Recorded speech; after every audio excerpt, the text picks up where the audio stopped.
chitarra per amica e con voce malandata canto e suono la mia libertà.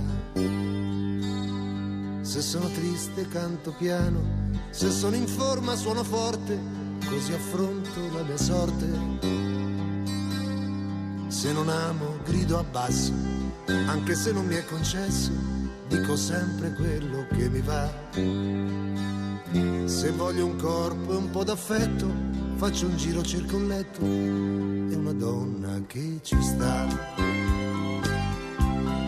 Chi mi vuole prigioniero non lo sa che non c'è muro che mi stacchi dalla libertà. Libertà che ho nelle vene, libertà che mi appartiene, libertà che è libertà. Vivo la vita così alla giornata con quello che dà. Sono un artista e allora mi basta la mia libertà.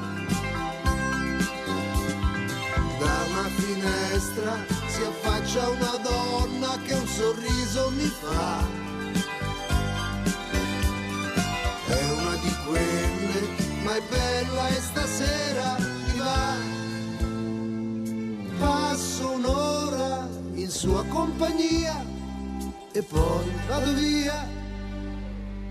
Non mi fido di nessuno, sono rosa e crisantemo, suono e canto la mia libertà. Se sono triste suono piano, se sono in forma canto forte, così affronto la mia sorte. Una donna innamorata, anche quella più pulita, prima o poi le corna te le fa. Tanto vale andare avanti e trattare con i guanti solo questa libertà. Vivo la vita così alla giornata con quello che dà.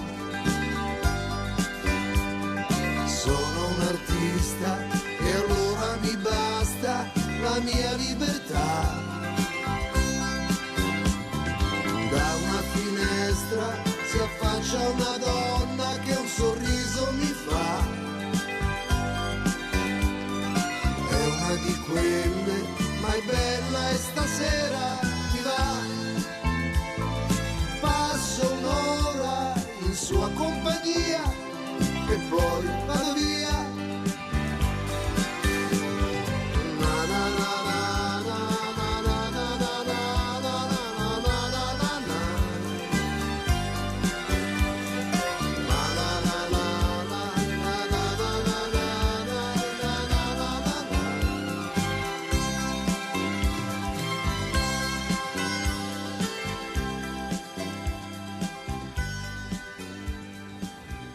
Buongiorno, buongiorno, bellissima questa canzone, ma soprattutto queste parole, parole importanti, che chi ha il coraggio ancora di alzare lo sguardo, di guardare in faccia le persone, quelle che veramente non vogliono sentire, non vogliono udire, non vogliono ascoltare, forse sarebbero loro proprio i più adatti a sentire, ad ascoltare questa canzone per capire come si vive all'esterno di questi palazzi, di questi centri di aggregazione politica che non abbiamo ancora capito dove vogliono arrivare, che obiettivo centrare. Noi siamo sempre in attesa, visto che sono pagati anche da noi, vorremmo anche delle scadenze per capire come funziona. Ne parleremo questa mattina, abbiamo in presenza Andrea Zanoni, consigliere del Partito Democratico in Regione Veneto. Buongiorno Zanoni, grazie. Grazie dell'invito. Abbiamo collegata da Treviso la nostra Petra De Zanet, presidente Acto Triveneto, associazione contro il tumore ovarico. Buongiorno Petra, guardate la Petra, sempre presente, sempre in prima linea.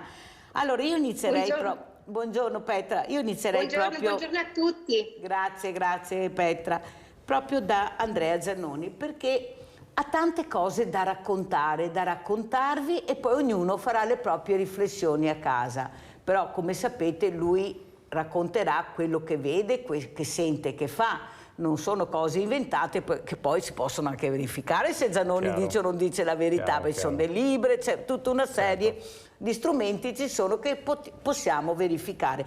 Da dove partiamo, Zanoni? Ma io partirei da un incontro che ho questa sera pubblico sulla superstrada pedemontana veneta, perché è un'opera che ormai è conclusa, ma che ha delle ripercussioni molto importanti sulle casse regionali, sul bilancio della regione. Allora questa sera ad Asolo, alla Fornace, facciamo questa conferenza pubblica dove parliamo proprio del fatto che a partire da dicembre dello scorso anno, quando è stato approvato il bilancio della regione Veneto, quello dove si decide come spendere i soldi dei cittadini veneti in sanità, in istruzione, in sicurezza stradale e quant'altro, sanità in particolare, è stato sancito, è stato deliberato purtroppo un primo buco che sta causando la superstrada pedemontana veneta pari a 65 milioni in 3 anni.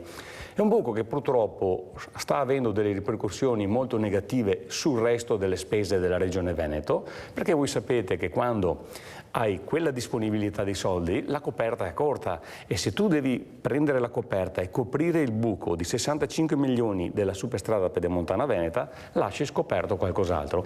E ne stiamo vedendo in questi giorni le ripercussioni. La regione non mette più soldi nella sicurezza stradale, la regione non mette più soldi ad esempio sui trasporti pubblici. Abbiamo molte agenzie di trasporti pubblici, quasi tutte, che sono state costrette ad aumentare gli abbonamenti. Abbiamo visto quest'anno una crescita che va dal 20 al 30, anche al 40% degli abbonamenti dei ragazzi, degli studenti, che tra l'altro devono prendere l'autobus perché la scuola è la scuola dell'obbligo la maggior parte delle volte, e quest'anno anche lì la regione ha messo pochi soldi proprio perché deve metterli per coprire questo buco, per coprire un buco dovuto a scelte sbagliate del passato, che hanno visto decidere che il privato che ha fatto l'autostrada si tiene ogni anno un canone, una quota stabilita che varia per 39 anni, per un totale di circa 12 miliardi di euro. Mentre la Regione ha avuto la splendida idea, questo si tratta della terza convenzione del 2017 firmata dal Presidente Zaia, ha avuto la bellissima idea di dire: io mi tengo i pedaggi, io mi tengo i soldi che entrano dai pedaggi che dipendono da quante macchine passano in questa superstrada. Siccome i pedaggi sono altissimi, è la superstrada più cara d'Italia, e chi la percorre è in un numero purtroppo limitato, abbiamo una differenza tra quello che la Regione deve dare di certo ogni anno di canone al privato rispetto a quello che la Regione prende. La differenza, siccome i soldi che prendiamo non sono sufficienti per il canone che dobbiamo garantire alla SIS, a questo privato ogni anno, la differenza la mette la Regione. Il primo buco certificato del bilancio dello scorso anno, stiamo aspettando a dicembre per vedere che cosa accadrà con il nuovo bilancio, ma guardando le entrate, io ho fatto un accesso agli atti per vedere quanti soldi entrano nelle casse della Regione da questi pedaggi. Ho fatto un accesso agli atti, un altro lo ha fatto il collega Arturo Lorenzoni, e abbiamo visto che le cifre sono irrisorie e che arriviamo, facendo due conti a spanne, perché mancano ancora altri 3 mesi, 4 a fine anno, arriviamo a circa, potremmo arrivare a circa 80-90 milioni di euro se va bene, ma i soldi che noi dobbiamo dare di media ogni anno con questo canone al privato sono 300 milioni di euro. Chi mette la differenza? Vediamo il servizio sulla pedemontana. No, abbiamo anche pedemontana, ce l'ho qua. Allora, continuiamo intanto a parlare, perché sono veramente e quindi stasera cercheremo, numeri che fanno dare i numeri. Sì, cercheremo di affrontare questo tema, capire come siamo arrivati a questo punto, quali potrebbero essere le soluzioni, ma soprattutto le ripercussioni. Vediamo il servizio. Pedemontana Veneta, un'opera importante per il territorio, una di quelle che hanno un peso specifico impattante per la viabilità, per l'economia e per lo sviluppo del Veneto. Un peso che tuttavia, a quanto dicono i numeri, sta scavando giorno dopo giorno un buco, una voragine finanziaria che i soldi dei pedaggi non riescono a tappare, anzi, in base ad alcune proiezioni, più avanti si andrà e più le difficoltà potrebbero acuirsi. Perché questo? Perché la Regione nel 2017, grazie a una convenzione voluta dal Presidente Zaia e poi da lui sottoscritta, ha previsto di dare delle quote certe in canone per 39 anni all'azienda, al privato, alla SIS. In cambio la Regione si prende i pedaggi della superstrada. I pedaggi però sono insufficienti perché c'è poco flusso di traffico, ci sono pochi veicoli che percorrono la Pedemontana. Quindi per coprire tutti quei soldi che non entrano a causa della scarsità di traffico ci deve mettere una pezza la Regione. Tradotto, il rischio concreto è che a cucire questa pezza debbano essere i cittadini, con la Regione che per far fronte al disavanzo potrebbe essere costretta a tagliare altri servizi come quelli sociosanitari. Considerato che questo canone aumenterà nel tempo, partiamo con 180 milioni l'anno per arrivare anche a 450 milioni l'anno, è facile capire e prevedere che questo buco partito adesso con questa entità già molto grave, 65 milioni, potrebbe aumentare in maniera molto considerevole. I dati dei flussi di auto e camion sono ancora ben al di sotto delle previsioni. Le tariffe, a detta degli stessi automobilisti, sono considerate carissime e tutto ciò preoccupa in previsione futura. Di questo si parlerà mercoledì sera ad Asolo in un incontro pubblico dal titolo Superstrada Pedemontana Veneta, una voragine nel bilancio regionale. Allora, non c'è il contraddittorio, però inviterò l'assessore Calzavara, assessore al bilancio della Regione, per capire se quello che dice Zanoni è vero o non è vero, che bilancio porteranno in Consiglio regionale e capiremo dove andremo a parare. Perché vede Zanoni, quello che veramente rammarica, specialmente la Mirella, tutte le mattine fa questa trasmissione Sveglia Veneti, le telefonate che arrivano, i servizi alle persone che mancano completamente, i servizi per gli studenti, tantissime cose, ma soprattutto le fragilità sono messe da parte. Allora uno si alza la mattina e dice faccio la Pedemontana, faccio il Mose, faccio la pista da bob, che non si sa ancora se sarà fatta o non sarà fatta, poi sentiremo. Il problema è che se fossero soldi loro, di queste persone che decidono di fare questo, per carità, ma sono soldi che poi dobbiamo pagare noi. Dobbiamo pagarli noi questi soldi, avete capito, a casa? Sono soldi nostri che loro decidono dove impiegarli. Ma abbiamo le fragilità che sono veramente alla canna da gas. Abbiamo i bambini, i giovani, abbiamo la sanità che ha bisogno di essere supportata sempre di più perché i tumori aumentano sempre di più, le malattie sempre di più, i virus continuano. Petra De Zannet, tu che veramente vivi nella tua pelle quanto ti dai da fare, sentire anche certi numeri sapendo benissimo di cosa invece c'è bisogno, i servizi alle persone, anche ieri abbiamo sentito delle telefonate terribili e per fortuna che ci sono associazioni come la tua che supportano queste donne in difficoltà, la depressione che arriva, cosa faccio adesso? Prego Petra, poi parleremo anche del libro. Sì, allora buongiorno a tutti e grazie intanto di essere vostra ospite, saluto il dottor Zanoni e niente, io oggi intanto prima di tutto, visto che è il 20 settembre, quindi giornata mondiale dei tumori ginecologici, quindi io oggi come presidente di Apto Triveneto sono la voce delle donne di tutto il mondo, perché le donne hanno bisogno di sostegni, di dare conforto perché purtroppo quando entrano a far parte della neoplasia si trovano completamente sole e chi è che sta al loro fianco? Le associazioni. Molto chiara, allora guardiamo anche il video che abbiamo col nostro regista, adesso andrà in onda perché è molto importante, andiamo a sentire e a vedere. Noi siamo state, penso di non essere smentita nel dirlo, siamo state protagoniste nell'informazione su questa malattia. Come diceva Lorella, quando siamo partiti 8 9 su 10 non sapevano neppure che esistesse. C'era come un muro di silenzio intorno alla malattia Proprio per questo la professoressa Colombo insieme a Flora Bideri decisero di fondare questa associazione, la prima associazione pazienti per il tumore ovarico, il cui obiettivo era quello appunto di far conoscere la malattia e superare quel muro di silenzio, di indifferenza che la circondava. E siamo partiti con questo lavoro di informazione. La prima giornata mondiale sul tumore ovarico ci ha offerto la possibilità, ci ha offerto l'occasione per presentare la prima guida sul tumore ovarico per le pazienti, una guida che abbiamo voluto intitolare provocatoriamente "Il silenzio non è d'oro".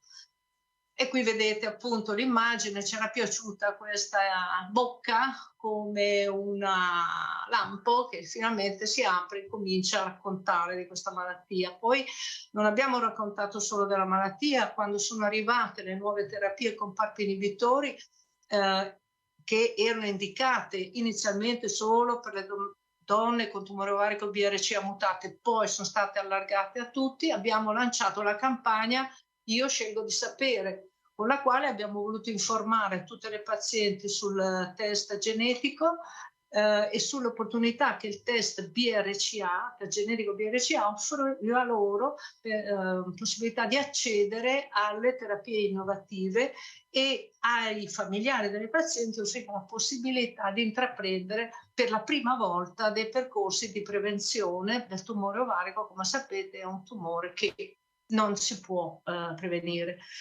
Negli anni abbiamo anche parlato di bisogni e di diritti delle pazienti, sempre di giornata mondiale in giornata mondiale. Nel 2016, in occasione della giornata mondiale del 2016, abbiamo presentato il manifesto dei bisogni e dei diritti delle pazienti, che abbiamo voluto molto ottimisticamente intitolare "Cambiare il futuro si può", che poi sono cose che sono successe e stanno succedendo.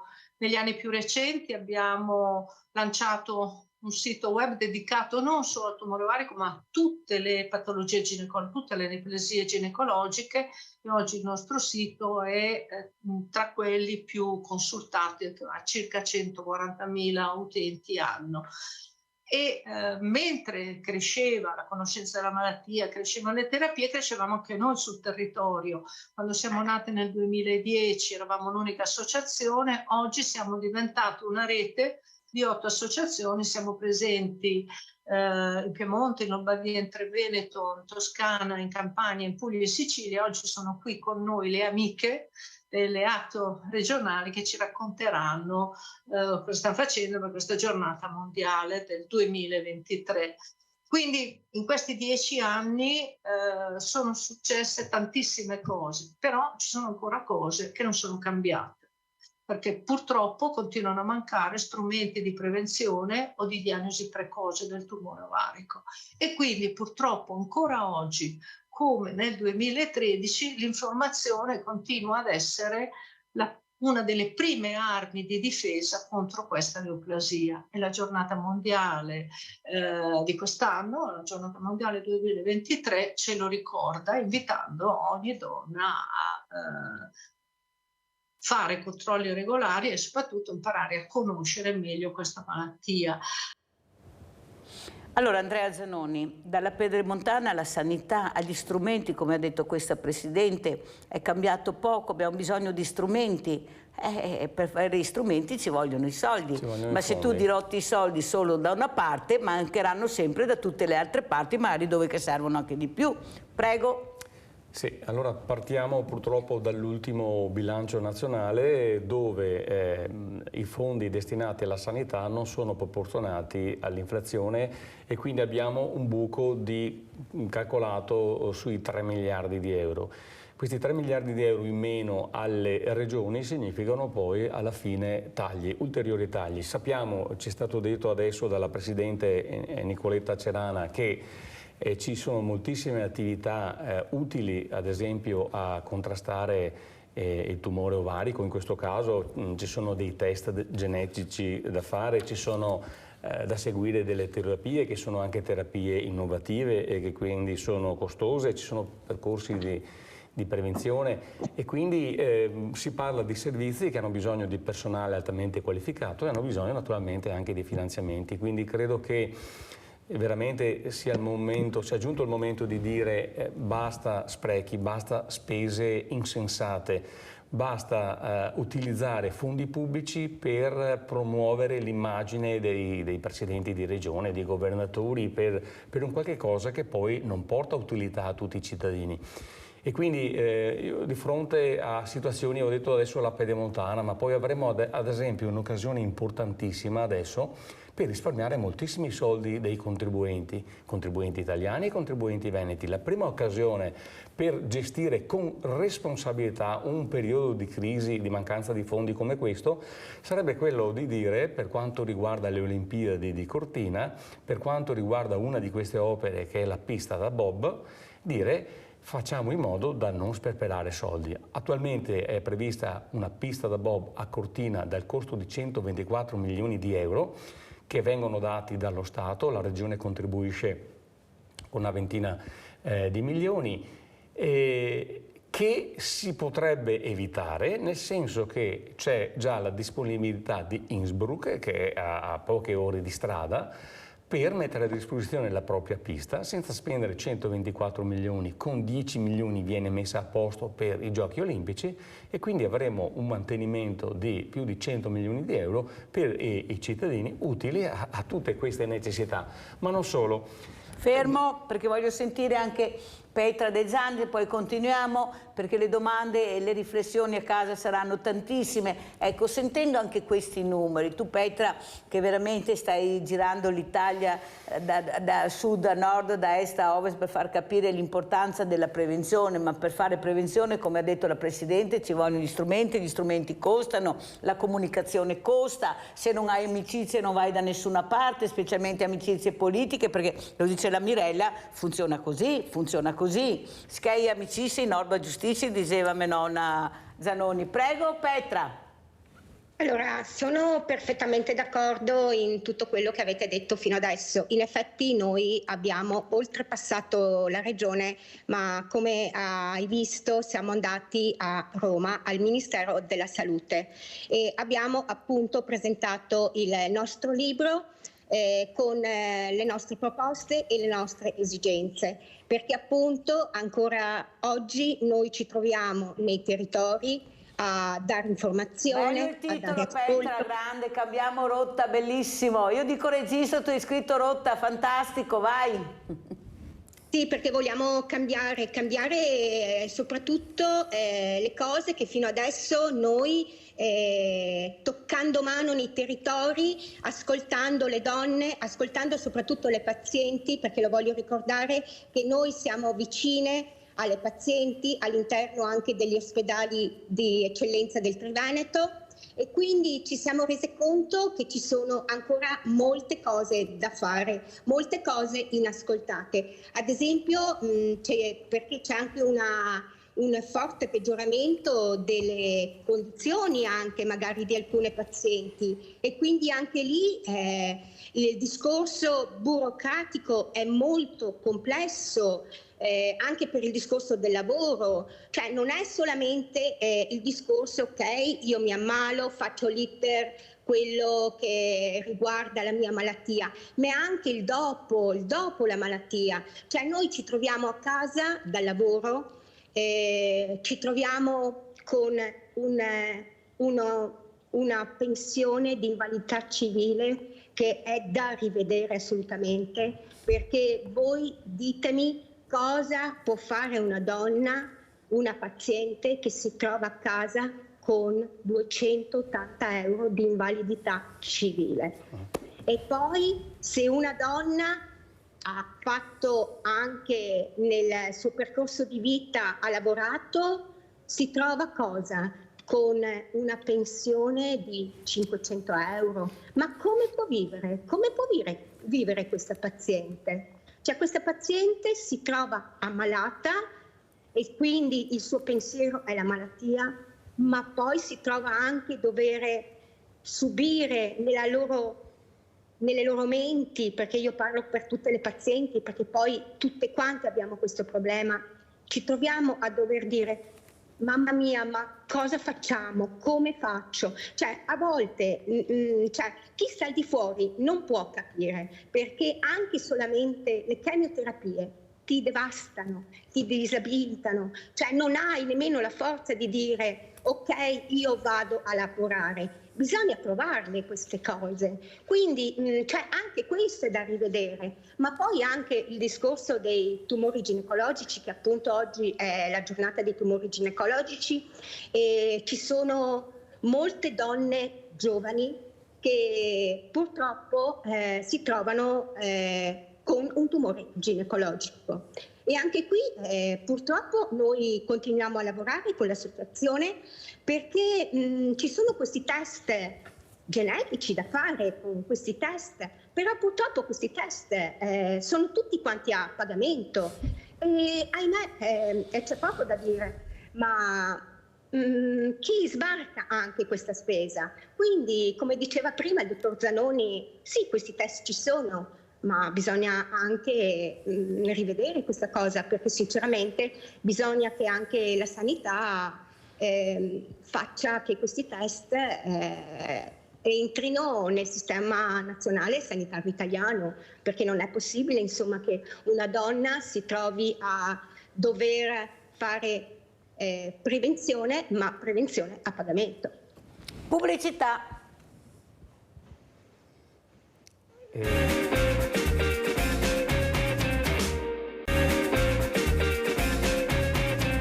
E abbiamo in presenza Andrea Zanoni, consigliere Partito Democratico della Regione Veneto. Collegata abbiamo Petra De Zanet, presidente Acto Triveneto, associazione contro il tumore ovarico. Oggi è la giornata mondiale del tumore ovarico, ma abbiamo Rinaldo in linea da Venezia. Scusa Rinaldo, ma non ce l'ho fatta a far passare prima la telefonata perché devo presentare gli ospiti. Vai. Va bene, va bene.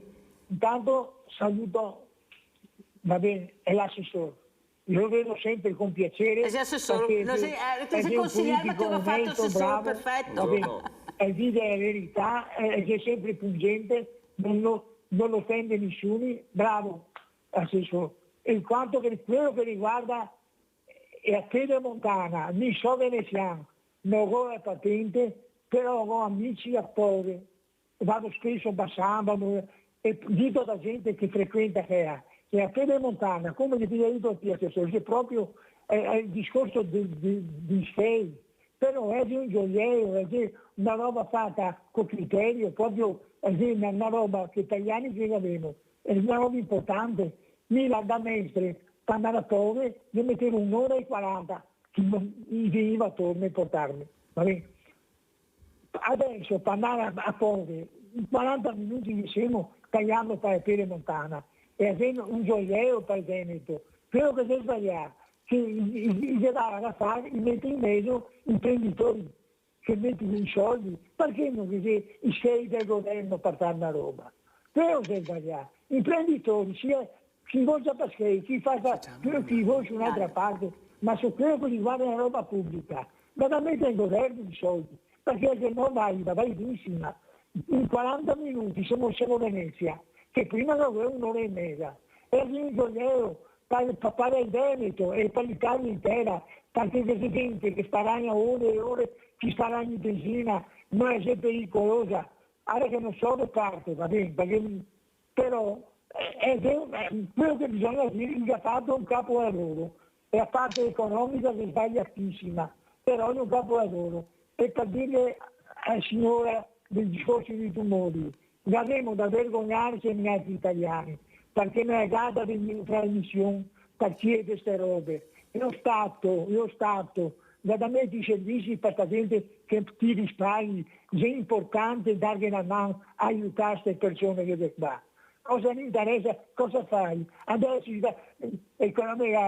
Salvini era in cerca delle pene. Cosa mi interessa delle pene? Noi altri siamo veneti, siamo serenissimi. È serenissima come andava nel mondo, cosa non mi cerca? E Salvini danno agli altri a dirmi cosa avremo da fare. Facciamo come Venezia, sindaci, se tutti da campagna, cosa tu sappia di Venezia. Venezia bisogna averla di sua da Putelli, con le acque alte, Grazie Rinaldo, vado avanti, se no non riusciamo a far rispondere agli ospiti. Comunque sei stato molto chiaro come tutte le mattine, perché Rinaldo è sempre il primo, quasi tutte le mattine, a fare le proprie riflessioni e esternazioni. Prego. Bene, allora, Zanoni. Concordo con Rinaldo sul fatto che per quel collegamento tra est e ovest della Pedemontana ci fosse bisogno di una strada. Difatti noi siamo sempre stati a favore di una arteria però molto più sostenibile, meno esosa, meno sprecosa anche di territorio.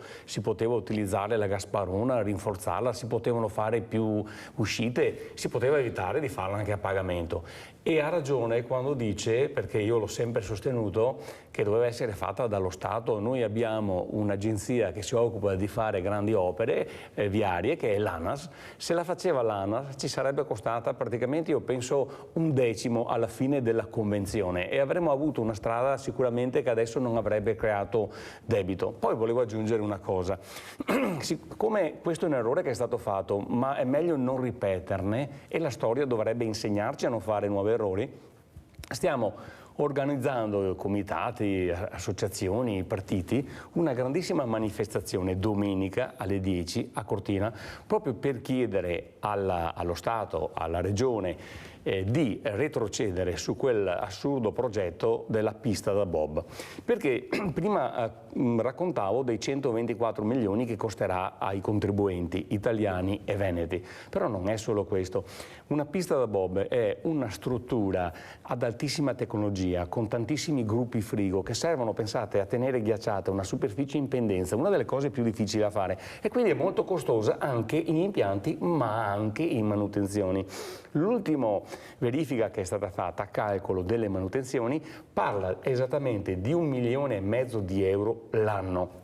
Se durerà come dicono e dovrà essere mantenuta per almeno 30 anni, vuol dire che in questo caso i cittadini veneti, perché in questo caso diventa una roba nostra, dovranno sborsare 45 milioni di euro. Fermo. 1,5 milioni l'anno. Abbiamo Maria da Bovolenta, se non mi cade la linea, vai Maria. Ciao Mirella, ciao. Buongiorno al tuo ospite che è in studio e soprattutto alle dottoresse. E io ho telefonato, Mirella, perché stanno parlando proprio di quello che ho avuto io.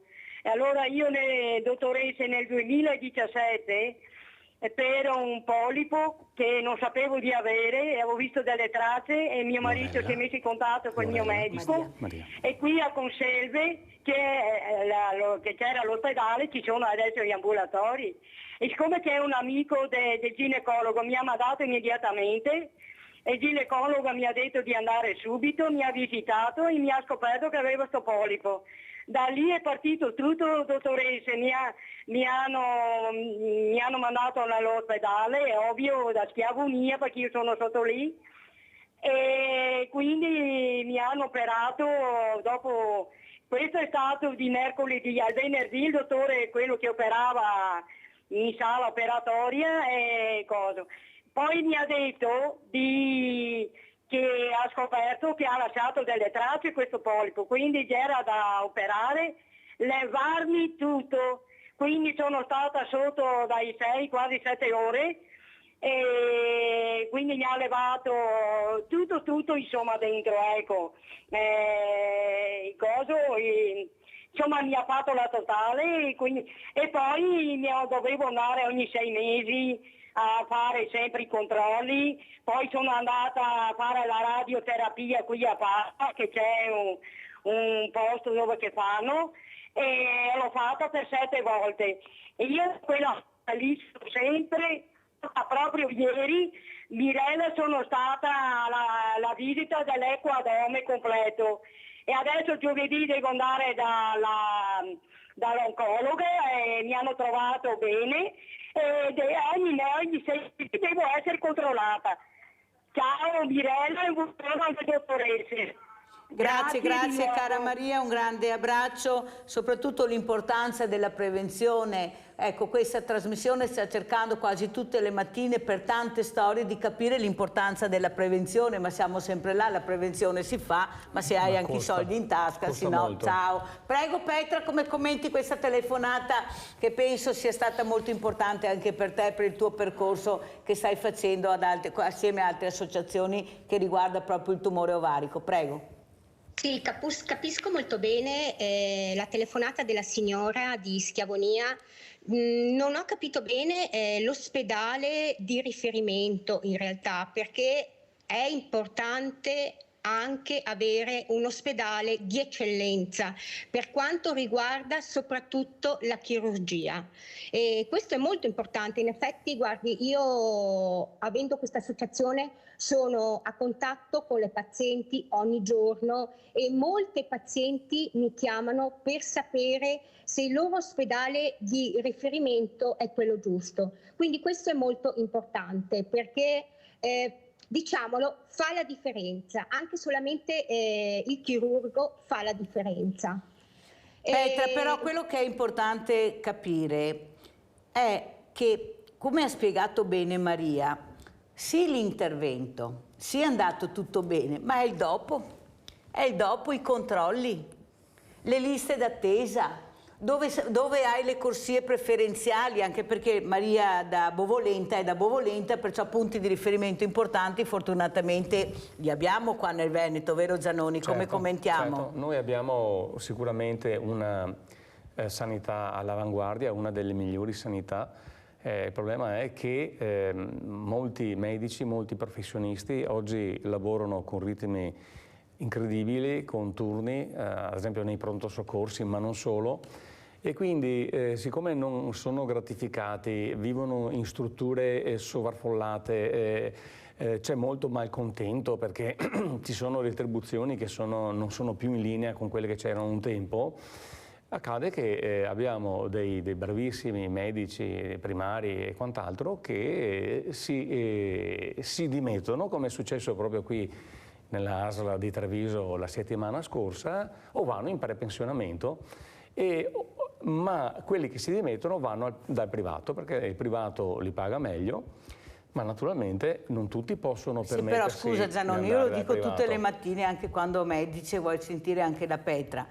Il problema è che la visita, bene o male, riesco o non riesco a farla dal privato, ma l'operazione va fatta nel pubblico. Chiaro. Cioè la grande operazione non viene fatta da queste, veramente da queste cliniche, diciamo tra virgolette, perché adesso aprono anche gli ambulatori all'interno, i pronti soccorsi, perciò pensate, ma l'operazione si fa nell'ospedale pubblico. E come fai a sopperire? Avete sentito 7 ore di intervento, 6 ore, 5 ore, ci vuole un cambio. Cioè capite che quello che sta raccontando sia Maria ma che Petra veramente che sa di cosa si parla? Dobbiamo avere il massimo rispetto per questi chirurghi, per questi medici, per questi infermieri, perché è una squadra, cioè non è che funziona. Chiaro. Cioè l'infermiere beve il caffè, a pensare 100 volte prima di andare a bere il caffè. E ci sono veramente dei chirurghi che quando escono dalla sala operatoria sono distrutti e poi devono fare la visita perché c'è sempre magari qualche complicazione. Perciò, Petra, cosa vuoi dire rispetto a quello che ha detto anche Zanoni? Guarda, io che sono tutti i giorni negli ambulatori, nei corridoi di ospedale e come me tutte le pazienti, ma noi sappiamo l'importanza dei nostri chirurghi. Ne elenco solamente 3, che è il primario della ginecologia di Treviso, il dottor Busatto, che ha una passione, una delicatezza nei confronti delle pazienti che io dico è da stimare ed è veramente un'eccellenza. Poi il dottor Tozzi dello IOV di Padova e il dottor chirurgo Giordano Di Giorda del CRO di Aviano. Questi sono tutti medici che appunto ogni giorno lavorano intensamente all'interno delle sale di chirurgia e a volte chi sta fuori critica tanto i medici, ma invece dobbiamo solamente amarli, perché nel nostro caso i medici chirurghi, gli oncologi sono diventati la nostra famiglia ed è anche questo che noi abbiamo capito da pazienti. E adesso andiamo a vedere la pista da bob.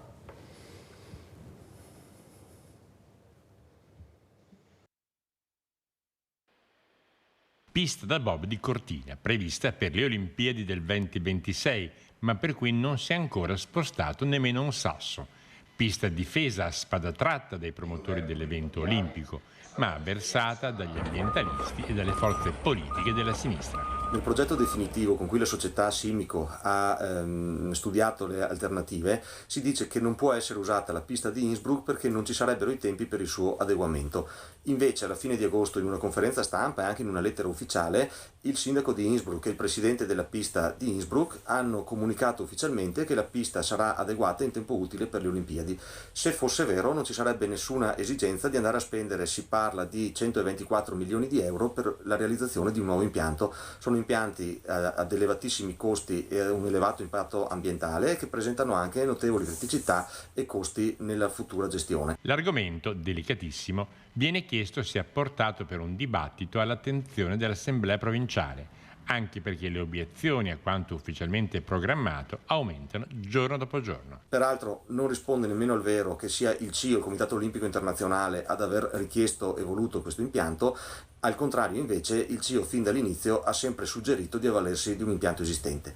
Quello che perciò chiediamo alle autorità competenti italiane è di verificare al più presto e con urgenza, prima dell'eventuale affidamento dei lavori del nuovo impianto di Cortina, se davvero la pista di Innsbruck può essere disponibile in tempo utile per le Olimpiadi. Se lo fosse, quello che noi chiediamo in questo caso è di avvalersi di quell'impianto e di utilizzare tutte le risorse che si risparmieranno da questa operazione per interventi importanti per la qualità della vita dei residenti della provincia di Belluno.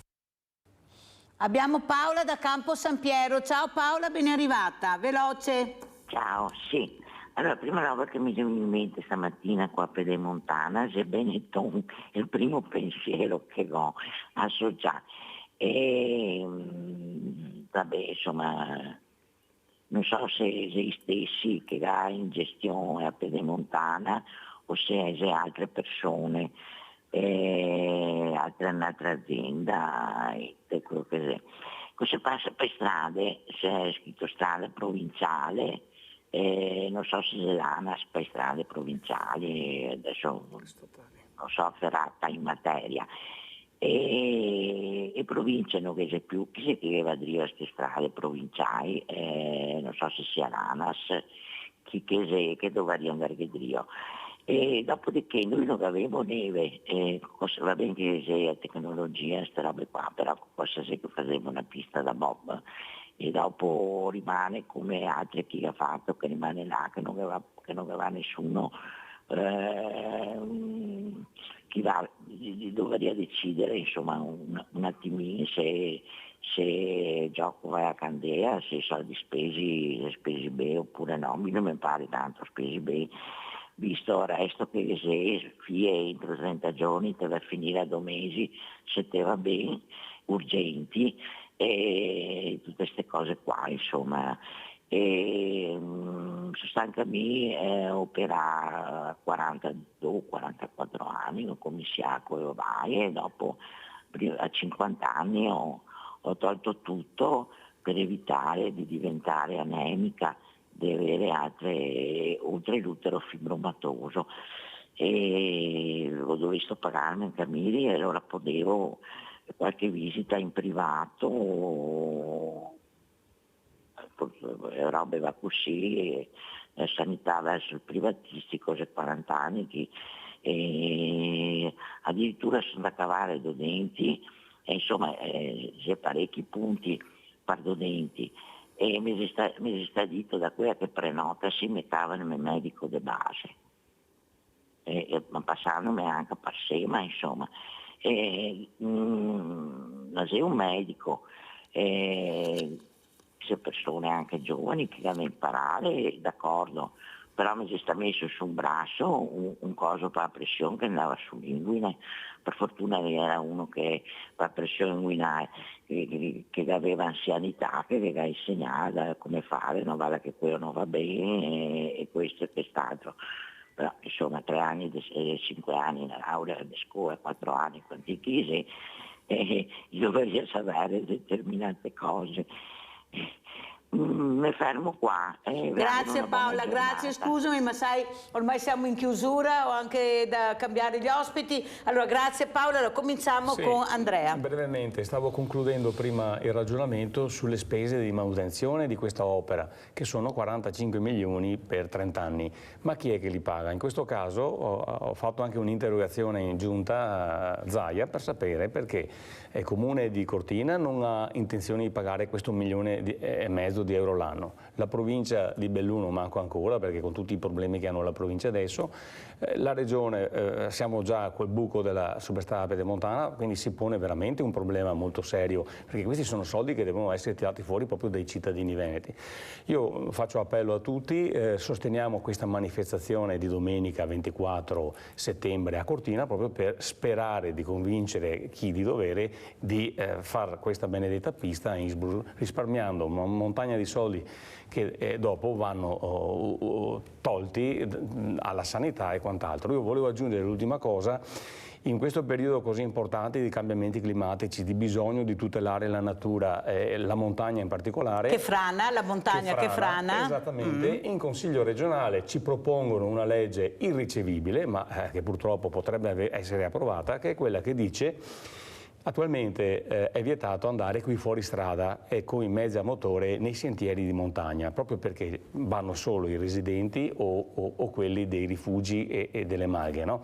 Perché, come dicevi, con la pioggia e tutto c'è un dissesto, i sentieri si rovinano e quindi sono sempre nella storia stati vietati a tutte le auto, a tutti i fuoristrada. Bene, con questa proposta di legge vogliono consentire a 28.500 cacciatori la possibilità di andare con i propri fuoristrada anche dove adesso c'è il divieto. Noi in Consiglio regionale, in Commissione Ambiente, in Commissione Agricoltura ci batteremo perché riteniamo che questo sia una cosa ingiusta, che crea cittadini di serie A e di serie B, ma soprattutto va contro tutti quei cittadini che vogliono andare in montagna a passeggiare con lo zainetto, con i propri amici, i propri cari, i figli e quant'altro, indisturbati, e consentire poi tra l'altro a questo numero immane di mezzi motorizzati vuol dire andare anche a deturpare questi sentieri. Io ho sentito già il Club Alpino Italiano, il CAI, che si occupa anche di manutenzione di questi sentieri, anche loro sono contrarissimi. Io spero proprio che i miei colleghi in Consiglio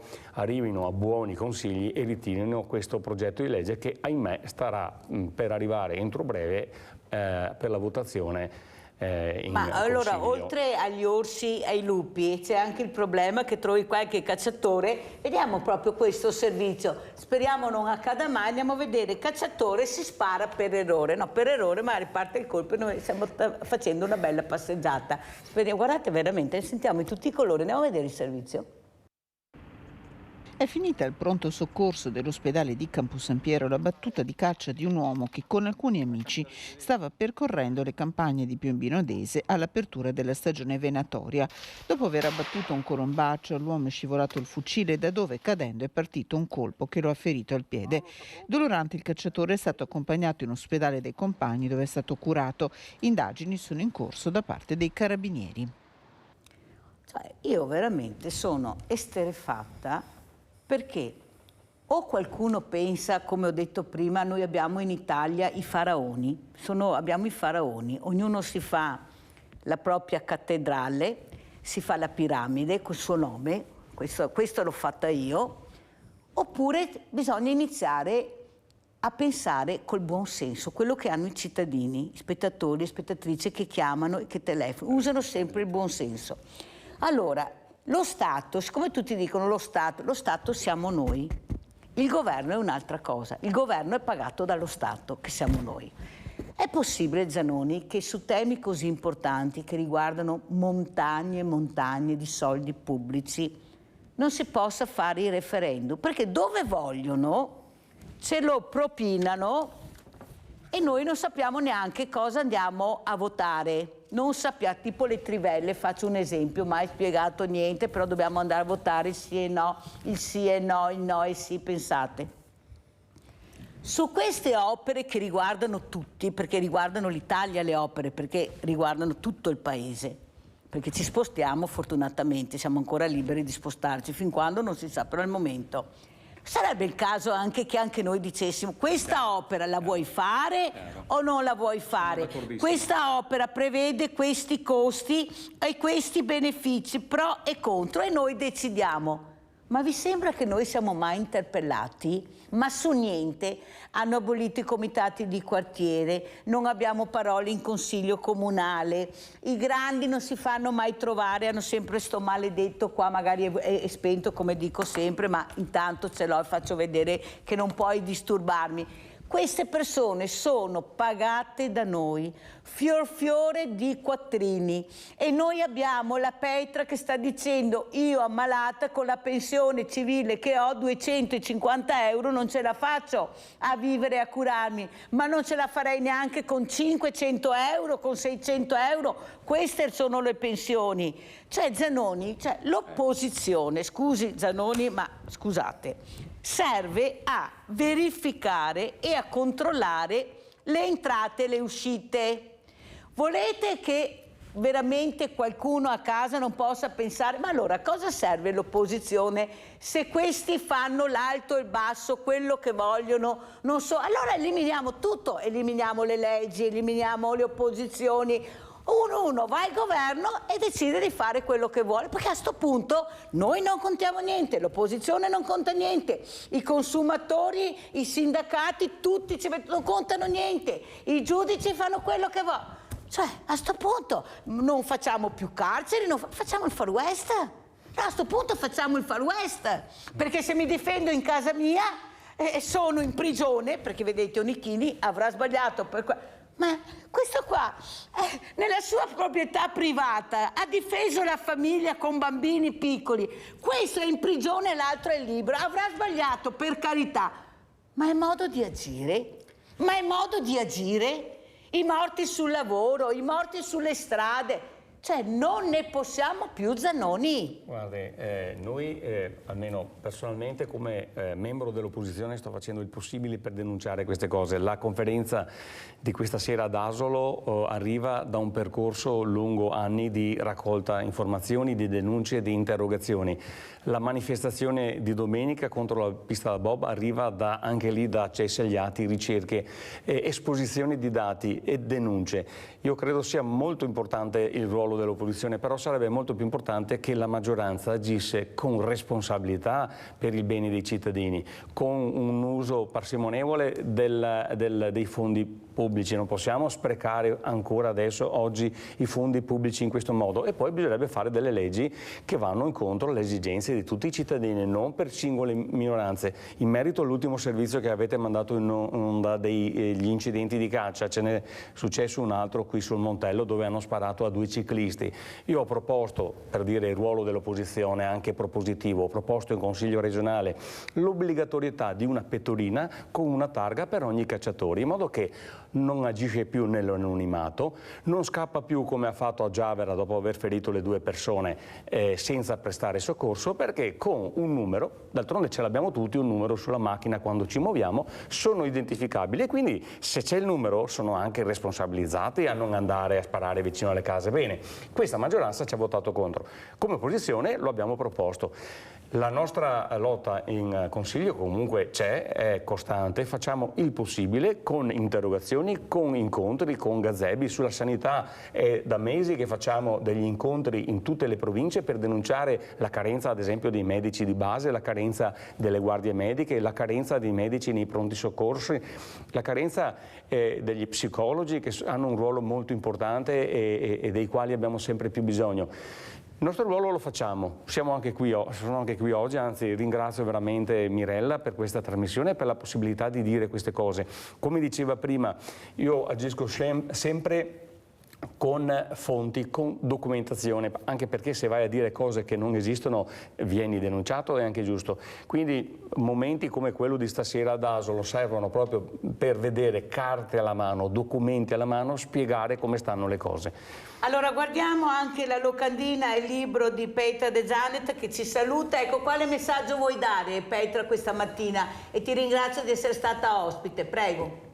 Allora, innanzitutto ringrazio io voi per avermi dato questa grande possibilità e Dico alle donne che comunque per noi continua l'impegno, e l'impegno sarà anche quello di continuare a lavorare con le istituzioni sulla rimborsabilità, e il nostro scopo appunto è quello di garantire i test anche alle persone sane, perché non è in quanto il test genetico a chi è stato colpito da patologia, che comunque anche i familiari stessi se devono fare questo test hanno un costo di 70 euro, ma soprattutto il costo quello eccessivo, che ha un costo subenorme alle persone sane che vogliono fare questo test genetico. Quindi noi ogni giorno continueremo a fare questa grande battaglia.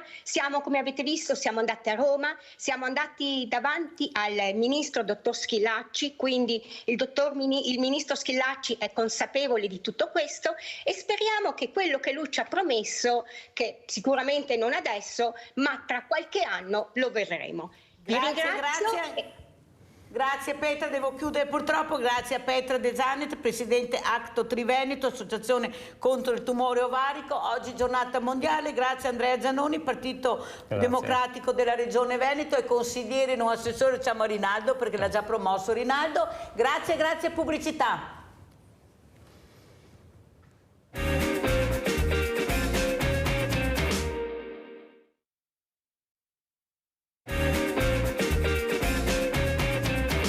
Adesso vi presento un ospite eccezionale, ma eccezionale, un capostipite, un fondatore, un genio, un illuminato. È Bruno Ferin, fondatore del parco Ai Pioppi di Nervesa della Battaglia. Eccolo qua vicino alla Mirella, come poteva mancare a Sveglia Veneti il signor Ferin. Abbiamo collegato anche da Padova padre Federico Lauretta, parroco della Basilica di Santa Giustina. Buongiorno Don. Tutto bene? Tutto bene. Vediamo la maglietta, Don, voglio vedere la maglietta. Guarda, maglietta del Don, grande. Però io partirei con questo uomo che ha creduto in se stesso, che ha creduto su quello che faceva, che ha avuto l'opportunità di esprimersi. Con poco ha fatto tanto. Adesso padre Lauretta con tanto dice buoni più fa niente, come succede? Però lo chiedo a Ferin, perché è nata questa passione e da dove iniziamo? Prego. È iniziata intanto nel lontano 1969 come osteria, come frasca. Poi dopo 2 o 3 anni in affitto, perché ai tempi era qui? Ai tempi era qui, ma anche perché in un momento volevo capire come che funzionava. Dopo 3 anni che abbiamo visto che il lavoro cominciava anche a prendere piede, allora ho parlato con il proprietario, dico se mi vendeva, abbiamo combinato insomma con comprare il terreno. Ho firmato una paga dei cambiali da far paura, perché a quegli anni ha soldi non che ne c'era. E da quel momento ho cominciato, ho detto faccio un'altalena, perché vediamo un momentino questi ragazzi cosa gli fai eventualmente, no? Per l'altalena faccio i 4 pali, però mi accorgo che ho bisogno dei 2 ganci per appendere le catene, per dondoversi, in poche parole. E vado da un fabbro e chiedo se mi può fare, mi dice, no, tempo mi pastemonare qua, no. La la saldatrice, se ti siamo rangente. Amico, dico, sì, proviamo. Problemi zero. Mi sono messo là per conto mio, non sapevo se ci parla per il culo o per la punta, come che si dice, e in un momento ho fatto il ganso dopo un'ora. Per me era un ganso che non so se è meglio. E da là ho scoperto e mi sono innamorato del mio gancio. E da quel momento ho cominciato, dopo sono andato in officina, ho fatto amicizia, e così dove parlo, dammi dei dritti, dimmi un momentino così, come mi ha dato i primi rudimenti di come poter trattare il ferro, e da quel momento ho cominciato. Dopo ho visto che nel momento che avevo la predisposizione di avere, che mi viene facile, quando progetto o penso di creare un gioco, me lo costruisco in mente. Me lo preparo in tutti i miei dettagli, no? E poi dopo eseguo, taglio, saldo e via. E a volte anche l'ingegnere che omologa il parco come sicurezza Cioè, mentre sei qua, ma che vuole la firma. Esatto. A volte la mia domanda dice, ma come sei che ti sei riuscito a fare sto angolo qua, che mica bisogna fare i calcoli? E dico, siccome che al momento non mi ha tanto studiato, vado istinto, cioè come va il can da caccia che sente l'odore del fagiano e via così, no? E di conseguenza il gioco lo creo. Naturalmente quando è finito lo provo, lo testo, o se non risumi adesso. Vediamo anche le foto, per cortesia, chiedo alla regia di mandare anche qualche foto. Prego, Ferin. Perché adesso ho qualche un po' di timore, anche fino all'altro ieri ero io per primo e via. Adesso un momento faccio fare il nipote o chi per esso. E di conseguenza vedo che al momento se di ritoccare dei ritagli lo faccio. Ferin, chi è quella signora a fianco? È quella. Chi è quella signora? Quella è la moglie che è qua, e c'è la moglie e anche la figlia? Sì, la Franca. Sono qui con noi, ma soprattutto padre Lauretta, ha sentito le parole di Ferin, padre Lauretta, soprattutto questa genialità, questa creatività, ma l'obiettivo che lui ha creato nella sua mente è giunto alle famiglie. Noi non le vediamo da nessuna parte, le famiglie unite. Andiamo ai Pioppi e vediamo le famiglie, ma una marea di famiglie che si divertono in allegria. Ma c'è il messaggio che io voglio dare stamattina. Ma le famiglie non vengono, le famiglie non ci sono, i bambini sono abbandonati. No, se li intrighi arrivano, ma bisogna intrigarli sti genitori, perché forse questi genitori rimangono sempre un po' bambini e hanno voglia anche di giocare. E l'ha capito Ferin, che il gioco non ha età. Prego padre Lauretta, faremo le cose dentro il cese, una giostra dentro il cese, così riempiamo il cese. Ferin, una giostra e mettiamo dentro il cese semivuote, speriamo che si riempiano. Sto scherzando, ma la provocazione è giusta, abbiamo bisogno delle famiglie. Padre Lauretta.